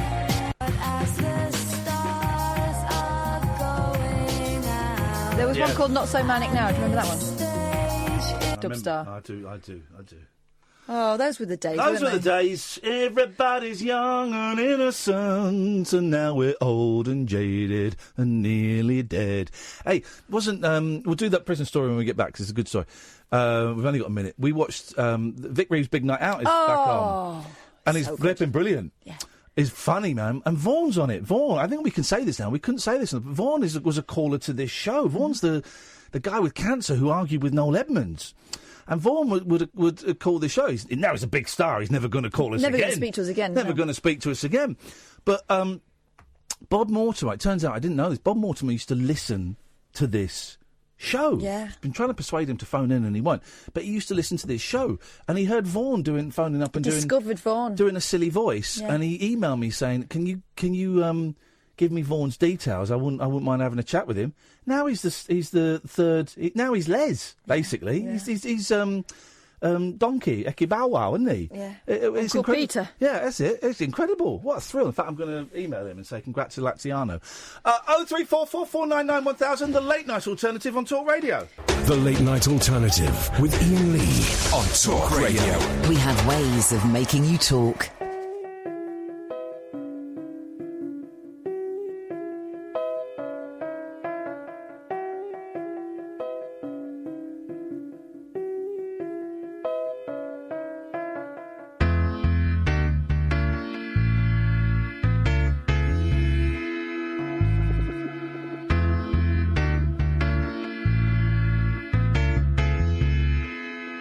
So much more.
So cruel, keeping this a secret, fool. You surely are. It's so you, blind to all the damage done. You go too far. Couldn't you have told me before? I would have loved you so much more. Couldn't you have told me before? Feeling like an outlaw. Couldn't you have told me before? I would have loved you so much more. Couldn't you have told me before? Feeling like an outlaw. Couldn't you have told me before? I would have loved you so much. It's not the version I was expecting. That was great. So, doing some digging around about Olive. Do you know the name of the singer in Olive? No. Ruth Ann is her first name, hyphenated. Last name, you should know her, is Boyle. Ah. Ruth Ann Boyle, one of yours, one of the There were a lot of us. One of the I enjoyed that. I'm gonna. I don't know if I've still got that album.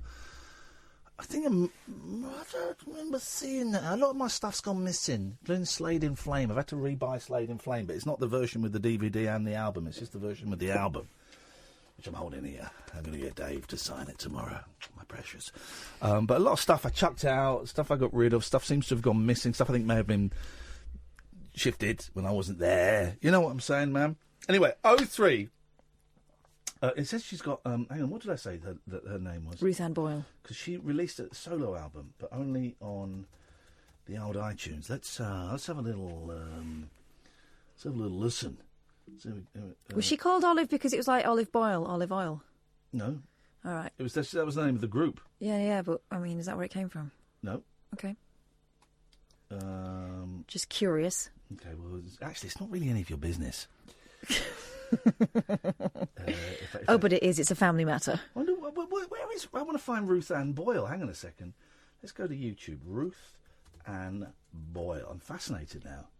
Fascinated by Ruth Ann Boyle. Here we go. This is...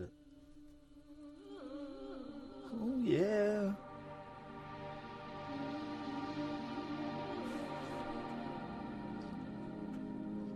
Okay, I'm a bit bored now. Let's go to John, then we'll do your Korean prisoners. You mean the prison inside me? Yeah. Hello, John. Hey, Ian. Hello. Hey, first-time caller for me. Hey, well, it's a first-time call from you for me, so this is great news. I feel really privileged to talk to you, Ian. I remember watching the telly many years ago. How you doing? I remember watching the telly many years ago as well. Come on, don't give me that. Come How on. you doing, sir? I'm doing very well, Jonathan. What have you got for us tonight? Well, I listened to your piece on that was put in the mail the other day, and I thought I'd give you a call and come and say hello. Well, you've called. Hello. Don't worry. I'm fine. I'm not going anywhere at the moment. Well, I'm glad to hear that, because you shouldn't do. No. Well, here's the thing. It was... listen, I'm struggling with coming off of antidepressants at the moment, which sometimes... which is making me a little bit emotional pretty much every other day. So it's nuts, isn't it? You've come off them, have you? Well, many years ago, so I know what that's like, yeah. It's hard work. You'll get there, mate. I will. But it just means I'm doing it in a very public forum because I'm on the radio and I'm on the TV, and so if I have a wobble, normally, if I was having a wobble in another job, it would just probably be Kath and Sam that hear it, or I could go to the toilets and have a little wobble and punch the wall. I have a wobble. I'm doing it in front of literally tens of people who are listening to it. The beauty is, Ian, it brought your show to my attention, and I'm listening in. There we go. Well, in that case, it worked. This is the thing. It's all publicity. What was really good about that story was they put the name of the radio station and what time the show was on. Exactly. Great. Yeah. That'll do me. Oh, well, and so you found me through that story, did you, John? Yeah, and I remember you way back in the day on Games Master, and actually I remember chatting to a friend of mine who's no longer with us, but he used to be a big fan of yours, and so I read that the other day, and I thought, sod it, I'm going to give him a call. Oh, well, bless you, brother. I just for fact fans, I wasn't Games Master. That was Dominic Diamond. And then it was... You did a computer game I did show. Thumb Bandits. That was a little bit disappointing. Oh, that was better, though. No, it was. That's why I remember you. Oh, who replaced Dominic Diamond? Oh, who cares? No, it's a good one. He's been on the show. I can't remember. Hang on. a big fan of Spectrums, as far as I remember. I was a big fan of Spectrums, but hang on 1 second, John, because I'm challenging. Catherine's brain is just starting to click into gear. Is it? Been a guest on the show. Is it off? Has he been a couple of times? He's been on once. Oh. On the phone. He came on because I walked parallel with him in the street. And no, not Dexter Fletcher. Dexter Fletcher took over from Dominic Diamond on Games Master. He's yeah, great. No, I'm He's not brilliant. sure about that. What do you mean you're not sure about it? Anyway, it doesn't matter. Oh, Tell us about your Spectrum fandom. Well, I didn't have a Spectrum. I was a Dragon 32, then I was a BBC Micro, but my friend Michael had a Spectrum, and I used to go around there and used to think that, well, it did have cooler games, definitely cooler fantastic. games. Although there were some great games. There were some great games on the BBC. I think the version of Chucky Egg on the BBC was better. I tell you a great game on the BBC that I've just downloaded on my phone, and my boys love it, Repton. Now, get Repton and Repton 3, you can download on your phone, and my boys love it. No, Repton wasn't as good as Frack. Frack was much. Oh no, it was much. But listen, I don't want to cut you off because you're wrong. But Repton was much. Frack looked good, but it didn't really have playability. You were a caveman who had a yo-yo. That was Frack. I remember Repton. Yeah, Repton was a great game. I've got Repton on my phone, Catherine. Repton 1 and Repton 3, and the boys absolutely love it. They love it. They love it, John. Go and download it. Look. I remember Repton. It had Repton 1, Repton 2, Repton 3, and it didn't really do it for me. Got to be honest. All right. Well, that's why we're all different. Look at that. Look. Ooh, get those diamonds. Get those diamonds. So, how is life for you, John? How you doing, brother? Life's good, Ian. It's there are ups and downs. I actually got sacked 2 weeks ago, which was, but it worked out quite well. Because if I don't give my surname, it'll all be okay. But I got sacked by a bank. Okay. And they put me on gardening leave for the next 2 weeks. So money. Whilst the people who I was working with are staying miserable, I'm here happy and I'm getting paid for it. Well, listen. If any employer wants to put me on gardening leave, then I will shake your hand and I will take it with great glee. Yes, sir. Yeah. You're paying me to stay at home. Wow. Well, it's not only that. I went out the next day and got another job, so it's all okay. Sweet as a nut. Well done, you, John. Well, you enjoy the good times. Yeah, and Christmas is coming up, so we're going to have a lot of fun. I heard today that a friend of mine, his restaurant in Birmingham is up for an award, and I'm going to see my friend in Romford next week, going to sort him out with a Cody box. Probably shouldn't say that. Well, no, Cody boxes are absolutely legal as long as you don't do anything illegal on them, which, of course, we couldn't condone. Well, John, it sounds like you're living, as my good friend Ricky Martin once said, La Vida Loca. I am, yeah. And nice one. Was he in Narcos? Sorry, was Ricky Martin in Narcos? He probably should be. Yeah, I think he should be. No, have you seen a new series of that? No, I don't really watch television, John. No, not Narcos? No, never seen Narcos. I tell you, Narcos is brilliant. Are you thinking of Nando's? Because I've seen Nando's. I'd watch a series about Nando's. No, Narcos is brilliant because it's in Spanish. You actually have to watch it properly. You can't just zone off and Catherine, not pay attention. Catherine Pablo Español. Sí. So, un poquito. Yes, exactly. Podría pensar en lo que quiero y no prestar atención. Okay, so she could watch that and turn the subtitles off. Can you turn the subtitles off on it? On Cody. Okay, right. I have no idea what you're talking about. John, thanks for calling, and call again. Thanks, Ian. Take care, Thank you, mate. Tutty bye. There you go. You see, it worked. The meltdown worked. It's 12:15. I know, look at that. I'm going to be up in 4.5 hours. Oh, dear. Look at that. Well, I get to go back and have a little doze. Well, I don't really, because I've got to come in tomorrow for lunch. I mean, look, great. We're having lunch with the boss. I know, but it means that I take Little to school, and rather than falling back into bed, I have to get up and get busy. Come in early and have a little doze in the car. I might. Oh, windy pops. It's life, isn't it? It's life. It's real life. It's real London. It's real life. Busy. Oh, I think I'm going to be sick. This is Talk Radio. The radio show for people who know the best part of the day is the night. The Late Night Alternative with Iain Lee on Talk Radio. We'll get you talking. Switchboard is empty. We had a busy old night tonight. Busy. The phones have been really busy the last couple of weeks since I went nuts. I need to go nuts more often on air. No. Yeah. It was a good show. The show I went nuts. It was a good old show, as I knew it would be. You do something as dramatic as that, and it was genuine. I'm not saying it was a piece. Part of me thought, maybe I should retrospectively claim it was a piece. Save my blushes. You know, this show is we wear our hearts on our sleeves. It was real. It was a real moment of frustration, and I know a few people tried to use it as a weapon against me, and so thank you. No, don't even name them. No, well, OK, well, thank you, the website, and thank you, the Bell End, because we got at least one new... In fact, I know we got another listener who said, I'm going to start listening to this because of this. We got a new caller, so thank you. You see, it's a punt, this show. And it's not always good. It doesn't always work. Sometimes I think it's a real stinker. But you're not going to get this honesty anywhere else. And sometimes it's uncomfortable, you know. And if you find it too uncomfortable, switch off and come back half an hour later, or come back tomorrow. You know, it's all groovy, man. Better out than in. Better, well. But I wish you'd put it in. Tell me. No, I mean away.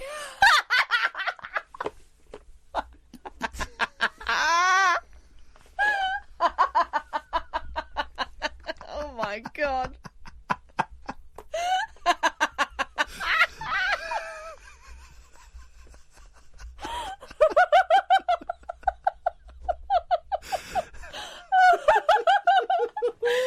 Anyway, should we talk about the prison inside me? You are what can only be described as a dirty pervert. That really was. Sorry, everyone. Talk Sorry. Radio, weeknights from 10. Oh, Iain Lee and Katherine Boyle, the late night alternative. There's another video clip. Oh, no, I can't. Come on, we need to. We need to promote this show. Get that video clip. Every single one's about me being some sort of deviant. Yeah, well, you're lucky I couldn't find the dirty pervert clip. Oh, my God. They've cancelled Brexit. That's not it, is it? Is that right, no, that's okay. Not it. I've really got to sort these clips out. What would be the one event that you would like to happen that hasn't happened? What's the one bit of proof that you would like to go to a base and get? I've never seen a Phantom aircraft land on an airfield in front of me. It's funny, that, isn't it? Go on, tell us about the prison inside. Hang on, of I'm you. just writing to the social media guys just to dub myself in. Hang on. What time was that? It was about just after 12. 12:15ish. Well, it's 12. It's 12:17 if you want to be precise. Whatever. Well, you say whatever, but I like precision. Precision. So I'm meeting the 3 finalists of the X Factor tomorrow. Oh, good. Tony, Timmy, and Dozy, and we're going to have a great time. All right. I'm going to convince them to join my record label, and it'll be fun. Tell me about the prison inside of you, Katherine. It's not inside me. It's disgusting. What's it called? God, it's called the prison inside me. Blimey! Some people think it's a holiday camp. Well, there's enough room. Oh, my God.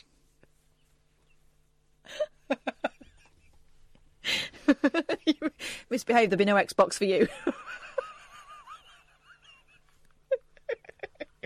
Anyway, this is in South Korea, where people have such a hellish time at work that they're paying £70 to be locked up, right? In this place called the prison inside me, which I imagine scans better in South Korean. It charges £70 to live in solitary confinement for 24 hours. Smuggle a phone in. That's where we were. Right, we're good. Yes. We're back where we are. 40 minutes later, we're back. I smuggled a phone in up my bum. Carry on. Since opening in 2013, the facility, located in Hongcheon, has played host to more than 2,000 stressed workers and students seeking an escape from the country's notoriously demanding academic and working culture. Yeah. Inside the prison walls, there's a complete ban on any kind of communication. You can't take a mobile phone in there. You can't take a clock in there. There are no mirrors. This sounds crazy, because you can go to, like, retreats where you have to hand in your technology as you go in. Do you think it might cost more than £70, though? And do you get a tracksuit? Because these guys get a tracksuit. Okay. Right. Okay. 28 make it sound cool. 5-square-metre cells. Residents spend most of their confinement in a room with a diary, a yoga mat and a panic button. But they can also take part in spiritual group activities if they want. The residents also wear traditional... Yeah, all right. They also wear traditional prison jumpsuits and are served meals through their hatch. Sorry? No, through the hatch of a locked cell door. Okay. Isn't that a funny old world, isn't it? Yeah. Yeah, go on. A study from the Organisation for Economic Cooperation and Development... Make sure you get this right, because I don't want the spokesperson for another study for economic development. I'm going to get it right. Okay. All right. or the OECD, found that South Koreans work an average of 2,000 hours in 2017 and deemed it the most overworked nation in Asia. The country's suicide rate is also among one of the highest in the world, more than double of that of the US. 28-year-old customer Park Hai-ri says, ironically, it feels Where like... is he, Park? Park Hai-ri. Says, ironically, it feels this prison is giving me a sense of freedom. Co-founder Noj Ji-hyang says, part of the inspiration... He nodges what? Noj Ji-hyang.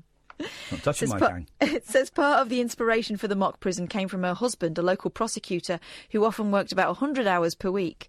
At first, people say it would be stuffy to be in a prison cell, but after their stay, they say this isn't a prison. The real prison is where they return to. God. Isn't that awful? Isn't Japan like that as well?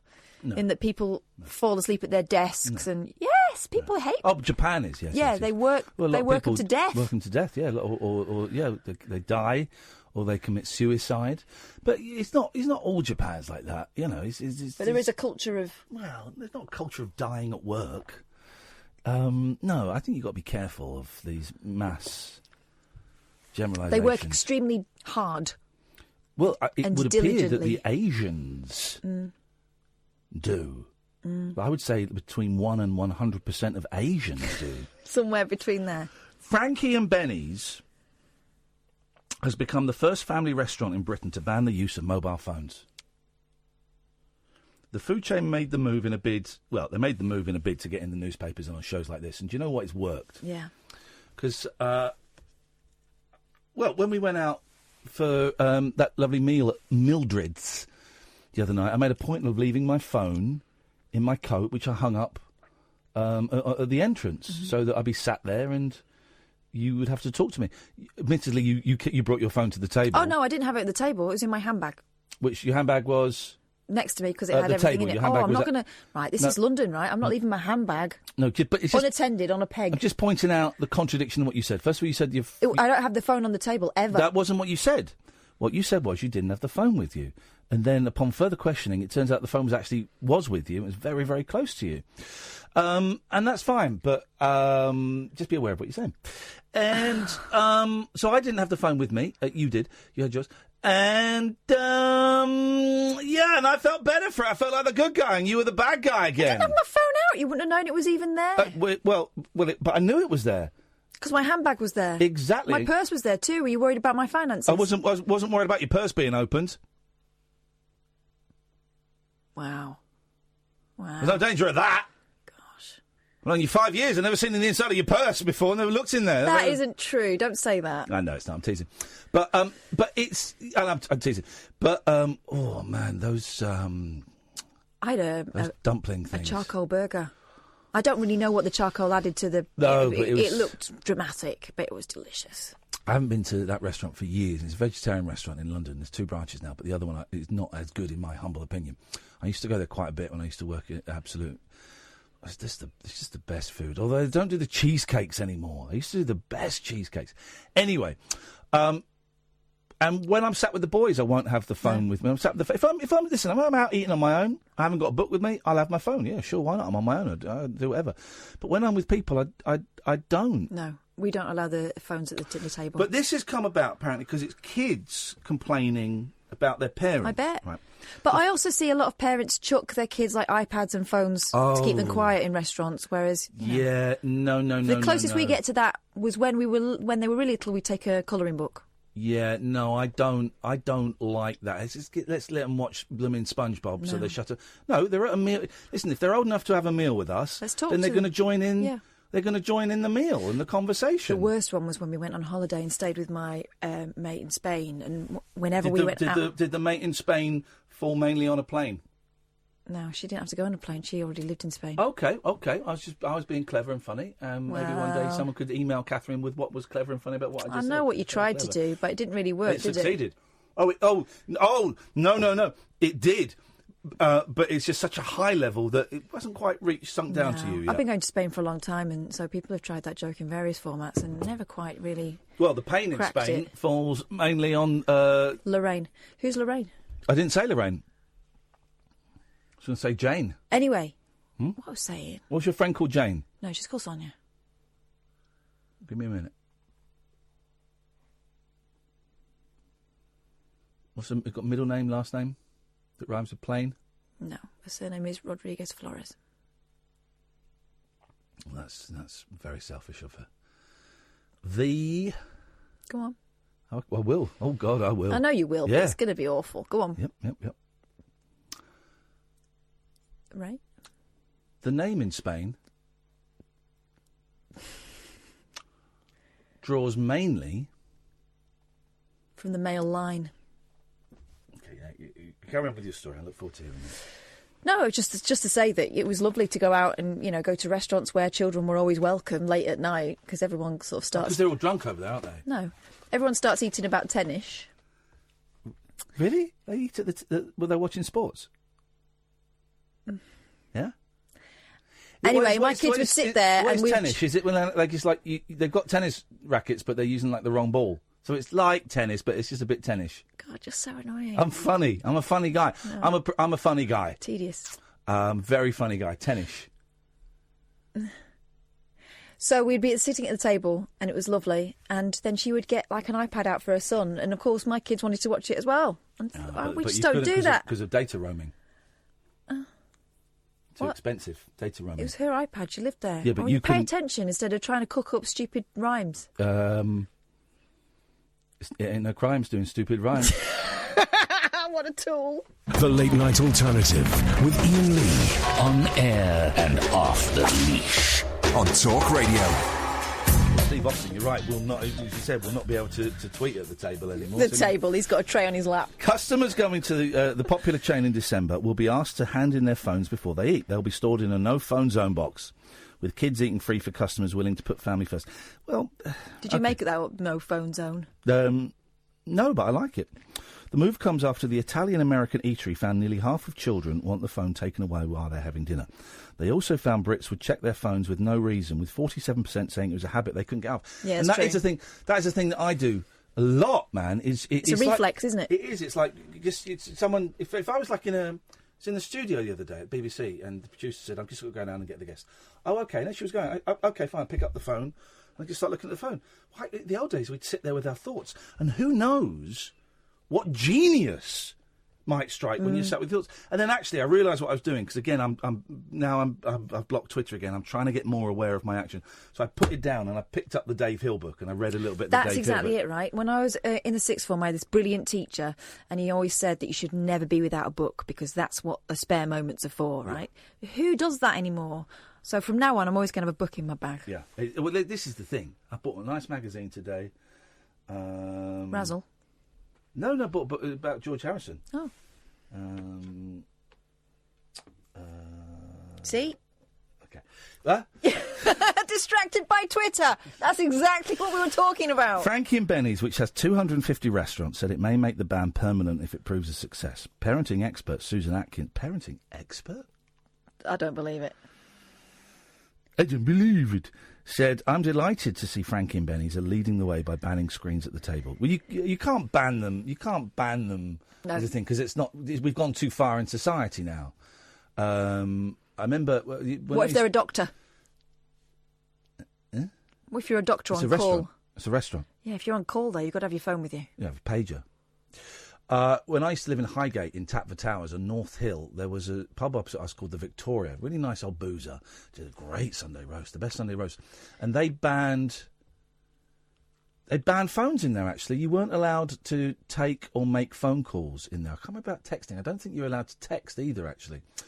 I remember once being in there, having a lovely Sunday roast, and a phone started ringing. And you know that thing when the phone rings, but the person whose phone it is generally doesn't know it's their phone, particularly if they're a drunk old Irishman. And after quite a few rings, suddenly this skinny drunk old fella, oh bloody hell, Where was he from again? It's my phone. Oh bloody, I'm just coming, oh bloody, and he's running out. Henry Kelly. Henry Kelly. Wow. Henry he was going for, I don't know if he's going for gold or going for brown, but he was getting out of there.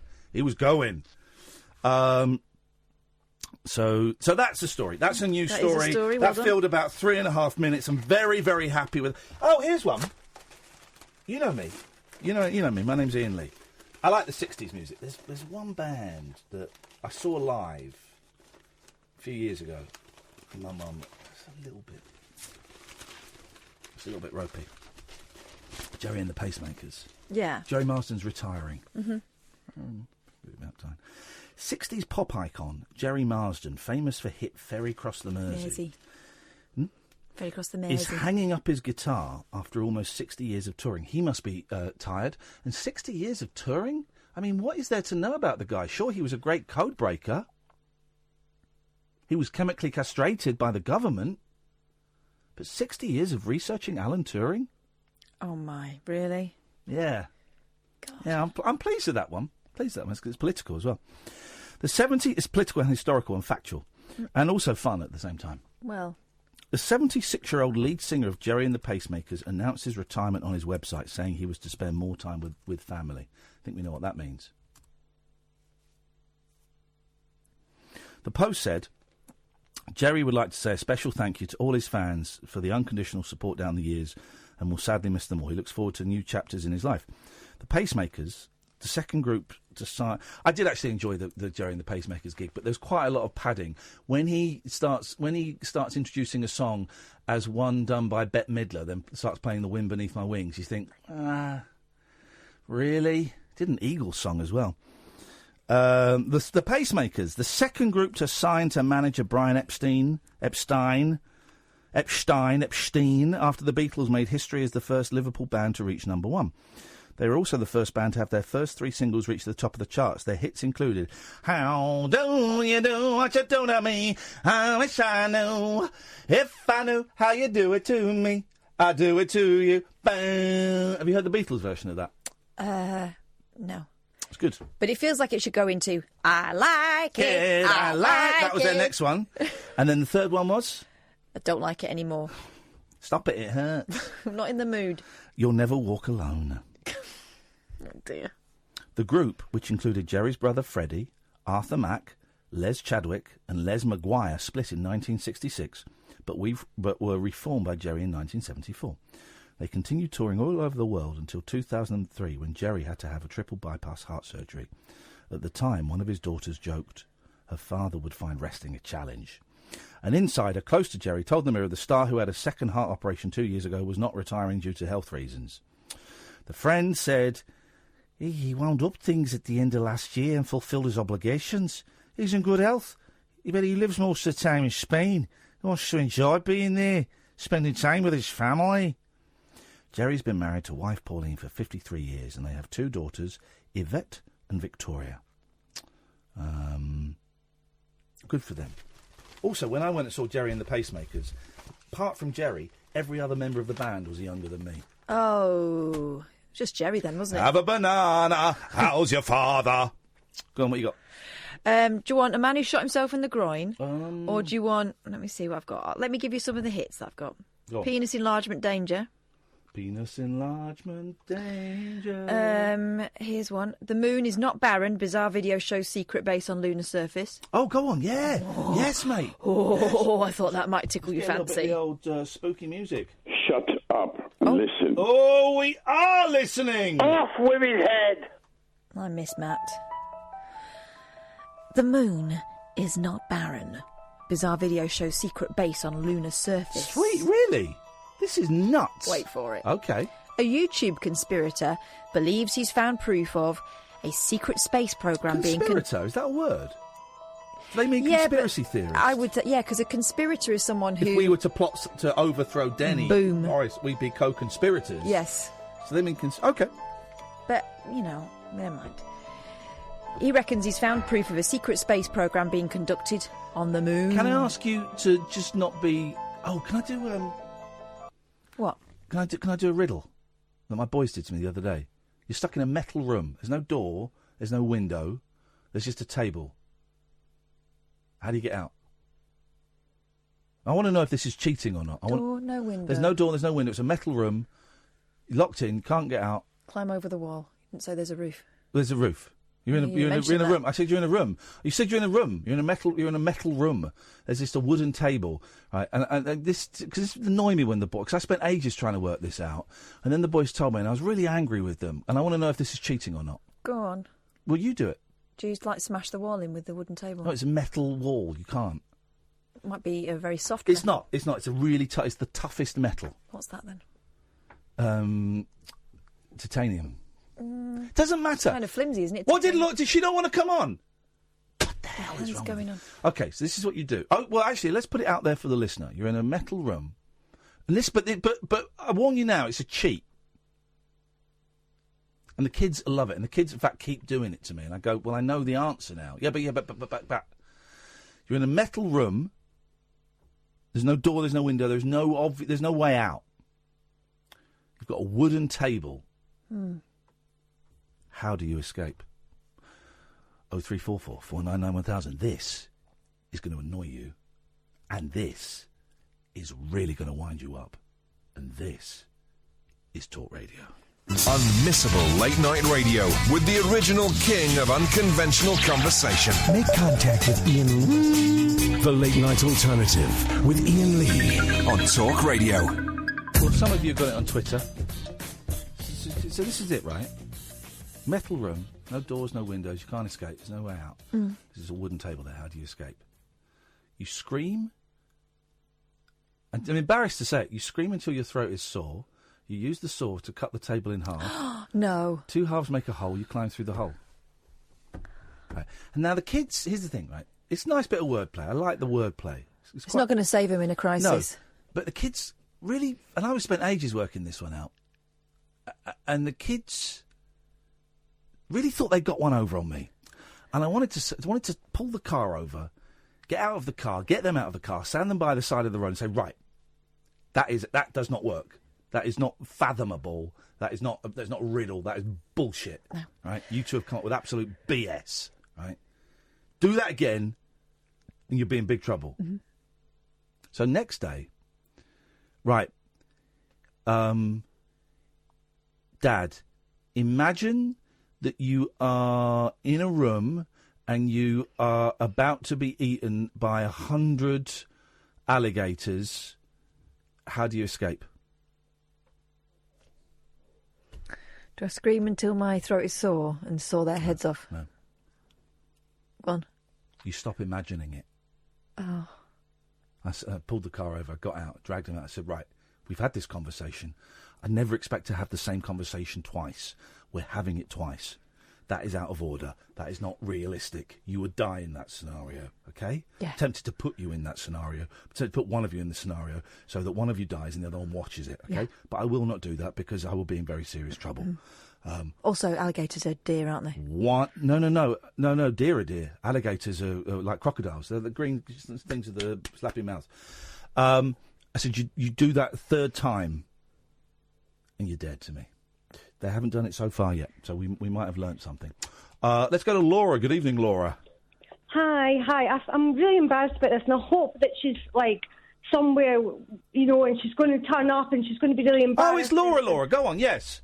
Yeah, it's just because you'd said to call back, I thought, I'll call back just to let you know that she hasn't come home yet. Oh. And I really hope that she's going to have embarrassed all of us, by me phoning in and everything. She's going to turn up and everything's going to be fine, but I suppose that what I think is that how many actually missing people actually turn up? Is there a lot? Yeah. A lot of them do. A lot of missing people, particularly people in their late teens, early 20s, right? A lot of people in their late teens, early 20s do turn up, okay? Right. And I know that's probably very little comfort to you, and your head is going out in all kinds of directions, and of course you're worrying about, you're imagining the worst. Yes. But I really, really think she's found somewhere to stay. She might be a bit cold, but she's probably found somewhere to stay. She's keeping her head down for a bit, and I really hope and keep my fingers crossed she'll turn up tomorrow at some point. She's probably asleep now, Laura. I hope so. I do too. We've had so many nice tweets and texts as well from people wishing you and your family the best of luck. That's lovely. She's probably asleep now because it's late and she's probably tired and stressed. What are the chances of you getting some sleep tonight? I think I might need a sleeping tablet tonight because I don't think I'm going to. It's kind of not good. No, okay. Well, listen. You know your body. You know yourself. You know what you can and what you can't do. And yeah, I it's going to be difficult to switch the brain off, but you've got to try and get some rest because it might be a long day tomorrow as well, Laura. But we've got our fingers crossed. Could you give us a call tomorrow? Yeah. Some point after 10, probably after 11 if that's okay. Yeah, the later the better, because then hopefully she'll stand up by then and it'll all be fine. Yeah. But listen, you give us a call any time tomorrow between 10 and 1, and we will speak to you willingly. And if you've got any news, and we'll have our fingers crossed it's going to be the best news, and she's turned up and she's sheepish, and you're, don't be embarrassed because you called us. It's literally our pleasure to try and help in any way we can. But hopefully tomorrow, 24 hours, we're going to have some good news. Yeah. Hey, nice one, Laura. I know this is tough for you, and you sound so strong on the phone. We really appreciate you talking to us. Okay. Thanks for, tweeting, and I'm so glad the police got in touch with you, and the online newspaper and stuff. Well, it was a couple of our listeners gave us the tweets from the police that the police have put out, and the tweet from the newspapers, and we'll keep an eye over the social media tomorrow as well. Okay, thanks a lot. Hey, you take care. Night, Laura. Thanks, bye. Bye-bye. It's a worry, and it's a real worry. And all we can do is tweet that stuff and offer Laura some comfort. I'm hoping tomorrow, when Dave Hill's in, we get a phone call from Laura saying, she's rocked up, and she feels a bit silly, and I feel a bit... That's what we want. That's what we're aiming for tomorrow. And even though I'm not really tweeting very much, if anybody... hears anything or sees anything about this on Twitter or Facebook, could you just tweet me and Katherine so that we know that everything is okay? That would be really appreciated. At Iain Lee, at flippin' no G, Kath. Why did you go for the no G? Not flipping. Wow, I'm not telling you off. It's only gone very tense. To be honest, I changed it from 3CR Kate. I just wanted to have something that was something that was movable because I'd already decided I was out of there. Flipping Kath. I think it's because it's my mother's voice because she hates me being called Kath. It'd be flipping Kath. Okay. That's why. Okay. I never expected it to stay. To catch on, to become the star. I've become a meme. Star? What? A meme. That's what Gemma Collins calls it. I found a picture of me with Gemma Collins the other day. I found some great pictures. Me with Brian Wilson. Me with Gemma Collins, all the stars. Oh, gosh. You've lived. Do you want to know about this moon thing? Oh, yeah. Go on. All right, so this fella. In the clip, a bright orange object can be seen planted in the centre of a crater. Yes. What's going on the surface of the moon, asks Blake Cousins of Third Phase of Moon. What? Third Phase of Moon. Okay. All one word or lowercase. As he zooms in on the unidentified object. Blake continues... We have moon anomalies captured by NASA themselves, but this has come in from an amateur, a person that's just looking at the moon themselves. Yeah. The conspiracist, again, not sure that's the right thing, believes this photo will lead to further questions about a top-secret space program, which he calls the Big Cover-Up. The secret space program is real, and here's the photographic evidence, he adds. The video has been viewed more than 10,000 times since it was uploaded earlier. So not many. And most viewers are in agreement something strange is going on in space. Well, one astonished viewer commented, "That orange thing has to be huge. That orange thing is the size of my ass." Another added, "Proof 100% moon is not barren." While a third believer concluded, "That is good. This is something artificial, and I don't care what anyone says to debunk this. You must believe your own eyes." And there, ladies and gentlemen, you have it. Can we get the guy on the show tomorrow? Okay, Third Phase of Moon. Let's have a look. Yeah, just get the guy on the show tomorrow. All right. So I got 2 new cats coming to live with me a week Saturday, which I am... Oh, God, I'm so excited about. So excited. And we've always been big on at Christmas and birthdays for pets, getting presents. You've got to buy presents. Right, yeah. Obs. For your animals. Well, here's some presents for dogs. Treat your dog this Christmas. Pet owners will spend an incredible £166 million on their 4-legged friends this Christmas. Not all pets have 4 legs, actually. Sometimes you get pets with 2 legs and then they have wheels at the back. And shops are already cashing in on this puppy love. From woolly jumpers to alcohol-free beer and treadmills. God, you must really love your dog to buy a treadmill and not take it out for. You must love sitting on your backside while it walks. There are plenty of gift ideas so that your pooch will be spoilt. I would say spoilt. Spoilt is the dinner is spoilt. I think you can interchange them. I would say a spoilt kid. I'm going to say something that's... I've been spoiled. That's going to break the hearts of a few of the people listening. It's only 6 months ago I realised it was dreamed. I thought it was dreamt. It is dreamt. Dreampt. Yeah. How come it gets a red line when I type it? Because it's Americans. They don't write proper. Right, I'm going to go on Twitter. I'm just going to type Dreampt. No. Oh no, Dreamt with a T. With a T? Yeah, no P. There's no P in it. Right, okay, fine. So I'm right. No, it used to be Dreamt, but now it's spelled Dreamt. Sorry? Says Reddit 2018. Dreamt with a P. Hang on. So did it used to have a P? What the hell is going on? Hang on, spellcheck.net. Let's find the Oxford English, because this is a lot of Americans clouding this. Dreamt, dreamed. I dreamt a dream. Two idiots. Two very old idiots. Okay, well, you look for that. Here are some of the things. Keep an eye on your slipper-chewing dog and chat face-to-face using this two-way camera. Ooh. It even dishes out treats. So it's like baby monitor for dogs, and you press a button and food comes out. It's only £235. Your pooch can go for walkies while you put your feet up on this £500 treadmill. Oh, that's awful. I can see dogs dying there because it's about 2 foot up in the air, wooden treadmill, and then you put the dog's lead and you tie it to a thing above and it just keeps walking. That could die. If that runs off, that's dead. That's a dead dog. You've killed your dog. Do you treat your dog like it's a baby? Then this stroller is for you. It says baby. I've seen that. I've seen dogs in pushchairs with like a net over the front. Yeah, that's what it is. Why don't Didn't that guy who wipes his dog's bum in Manchester have it in a pushchair? Not when he was wiping his bum, he didn't. No, when he took it out. He took it out, obviously, for that purpose. Doggy bag. But this has room for more than just food. So it's a dog travel bag. Jesus. I don't like dogs. They're a waste of time. Where are we on the Dreamt thing? It looks like Dreamt. But what? I don't know what you're saying. People use dreamed about 2.5 times more often than dreamt in British English, but with about a P? 7 times... No, with Well, just... then you're saying dreamt with a P. You're saying dreamt. Dreamt. So there's dreamt and there's dreamt.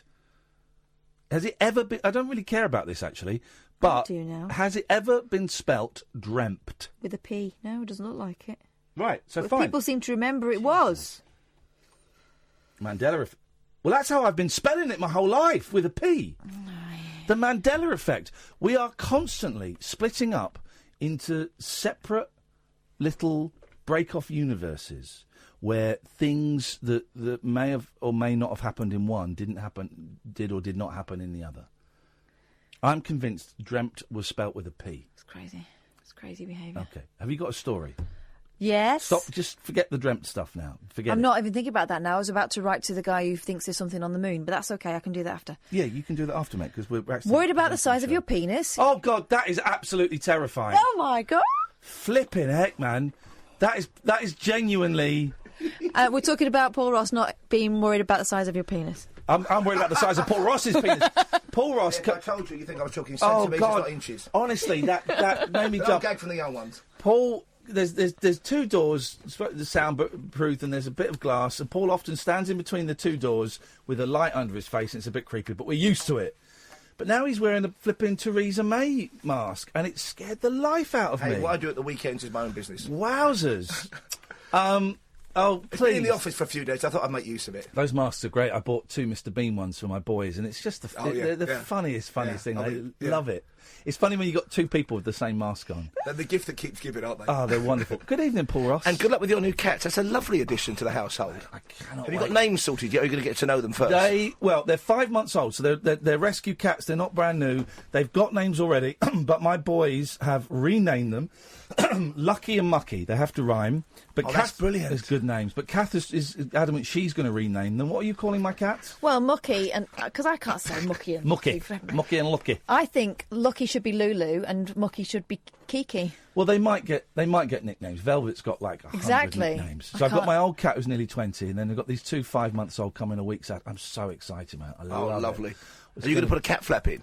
Well, we've got a cat flap already, but I'm going to keep it shut for a while so they get used to it. Sure. But, because you can get... I had one years ago that had a kind of... You put a magnetic collar on the cat and it opens, so it was locked until they came in. So other rats and things couldn't get in. Velvet doesn't wear the collar. Oh. She's worn 3 collars in her life, and then each time she's come in without the collar, and I've just seen it hanging up on a branch in the tree where she hooks it off and takes it off. Oh, that's genius. So, but I love it. I'm so excited, man. I'm so excited. These cats are adorable.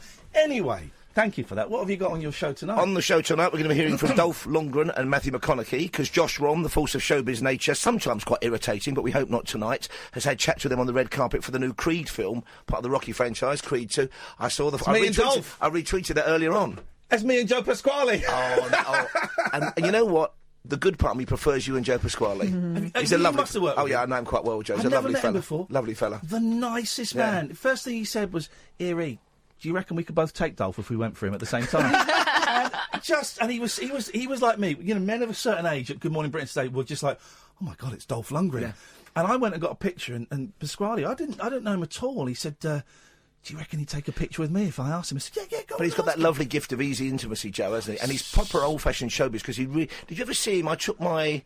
Who did I take to see it? It was Godchildren, to see him when he was on stage in Rent-A-Ghost. And it was a brilliant stage show. And he kind of devised that and toured with it himself, because he's always thinking and working. Yeah. But he's like old school. He's more kind of musical than... Very much so. Than variety. Really, really nice. Yeah, you know, lovely it's man. A cliche. Such a nice bloke. We've swapped numbers. Yeah. He's my mate. He's quite a big lump as well. When you see him for the first time, I found him disconcerting, because I assumed he was quite small and teeny. He's lost a lot of weight. Oh, is he? He's Okay. tall, but he's very, very thin. First time I saw him was years ago. Would have been the 80s, and he had a great routine where he came on, because he used to do more Tommy Cooper conjuring, and he had a variety of candles of different heights. And he lit them, very pain, and looked at us. He's got funny bones.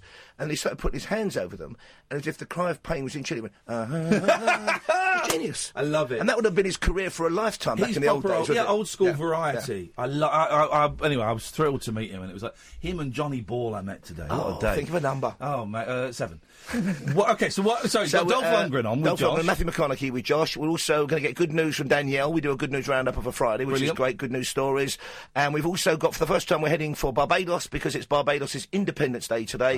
Made independent in 1966, so we're going to get a postcard from Barbados. Bit of sunshine on the show for the weekend. I tell you what as well, Dolph Lundgren was lovely. He was. There were lots of American women milling around trying to push people away, but he was walking up to people he didn't know, shaking hands, and I grabbed. Dolph, can I get stuff? Of course you can, man. You know, and it was. You don't get that from. Wasn't he an item with Brigitte Nielsen? That was one muscly encounter under the duvet, don't you think? Those two, call like 2 condoms full of walnuts going at it, or something. I'm just saying. And the usual old tosh. And the usual old tosh, of course. Of course. Katherine, we're done. Yeah. Sorry. Okay. Is that over then between you two? Yeah, we're finished. This is the last Katherine show. Stratospheric. It's only a matter of time. Yeah, exactly. It's A Star Is Born, but on a much smaller radio scale. But it is A Star Is Born. What have I said there that's wrong? I thought that film was rubbish. Okay, right, fine. Now you're just being annoying. Thank you, Sam. Thank you, Katherine. Thank you to you, dear listener and dear caller. We'll be back tonight at 10. Stay tuned, though. After the news on Talk Radio, it's the one and only Mr. Paul Ross.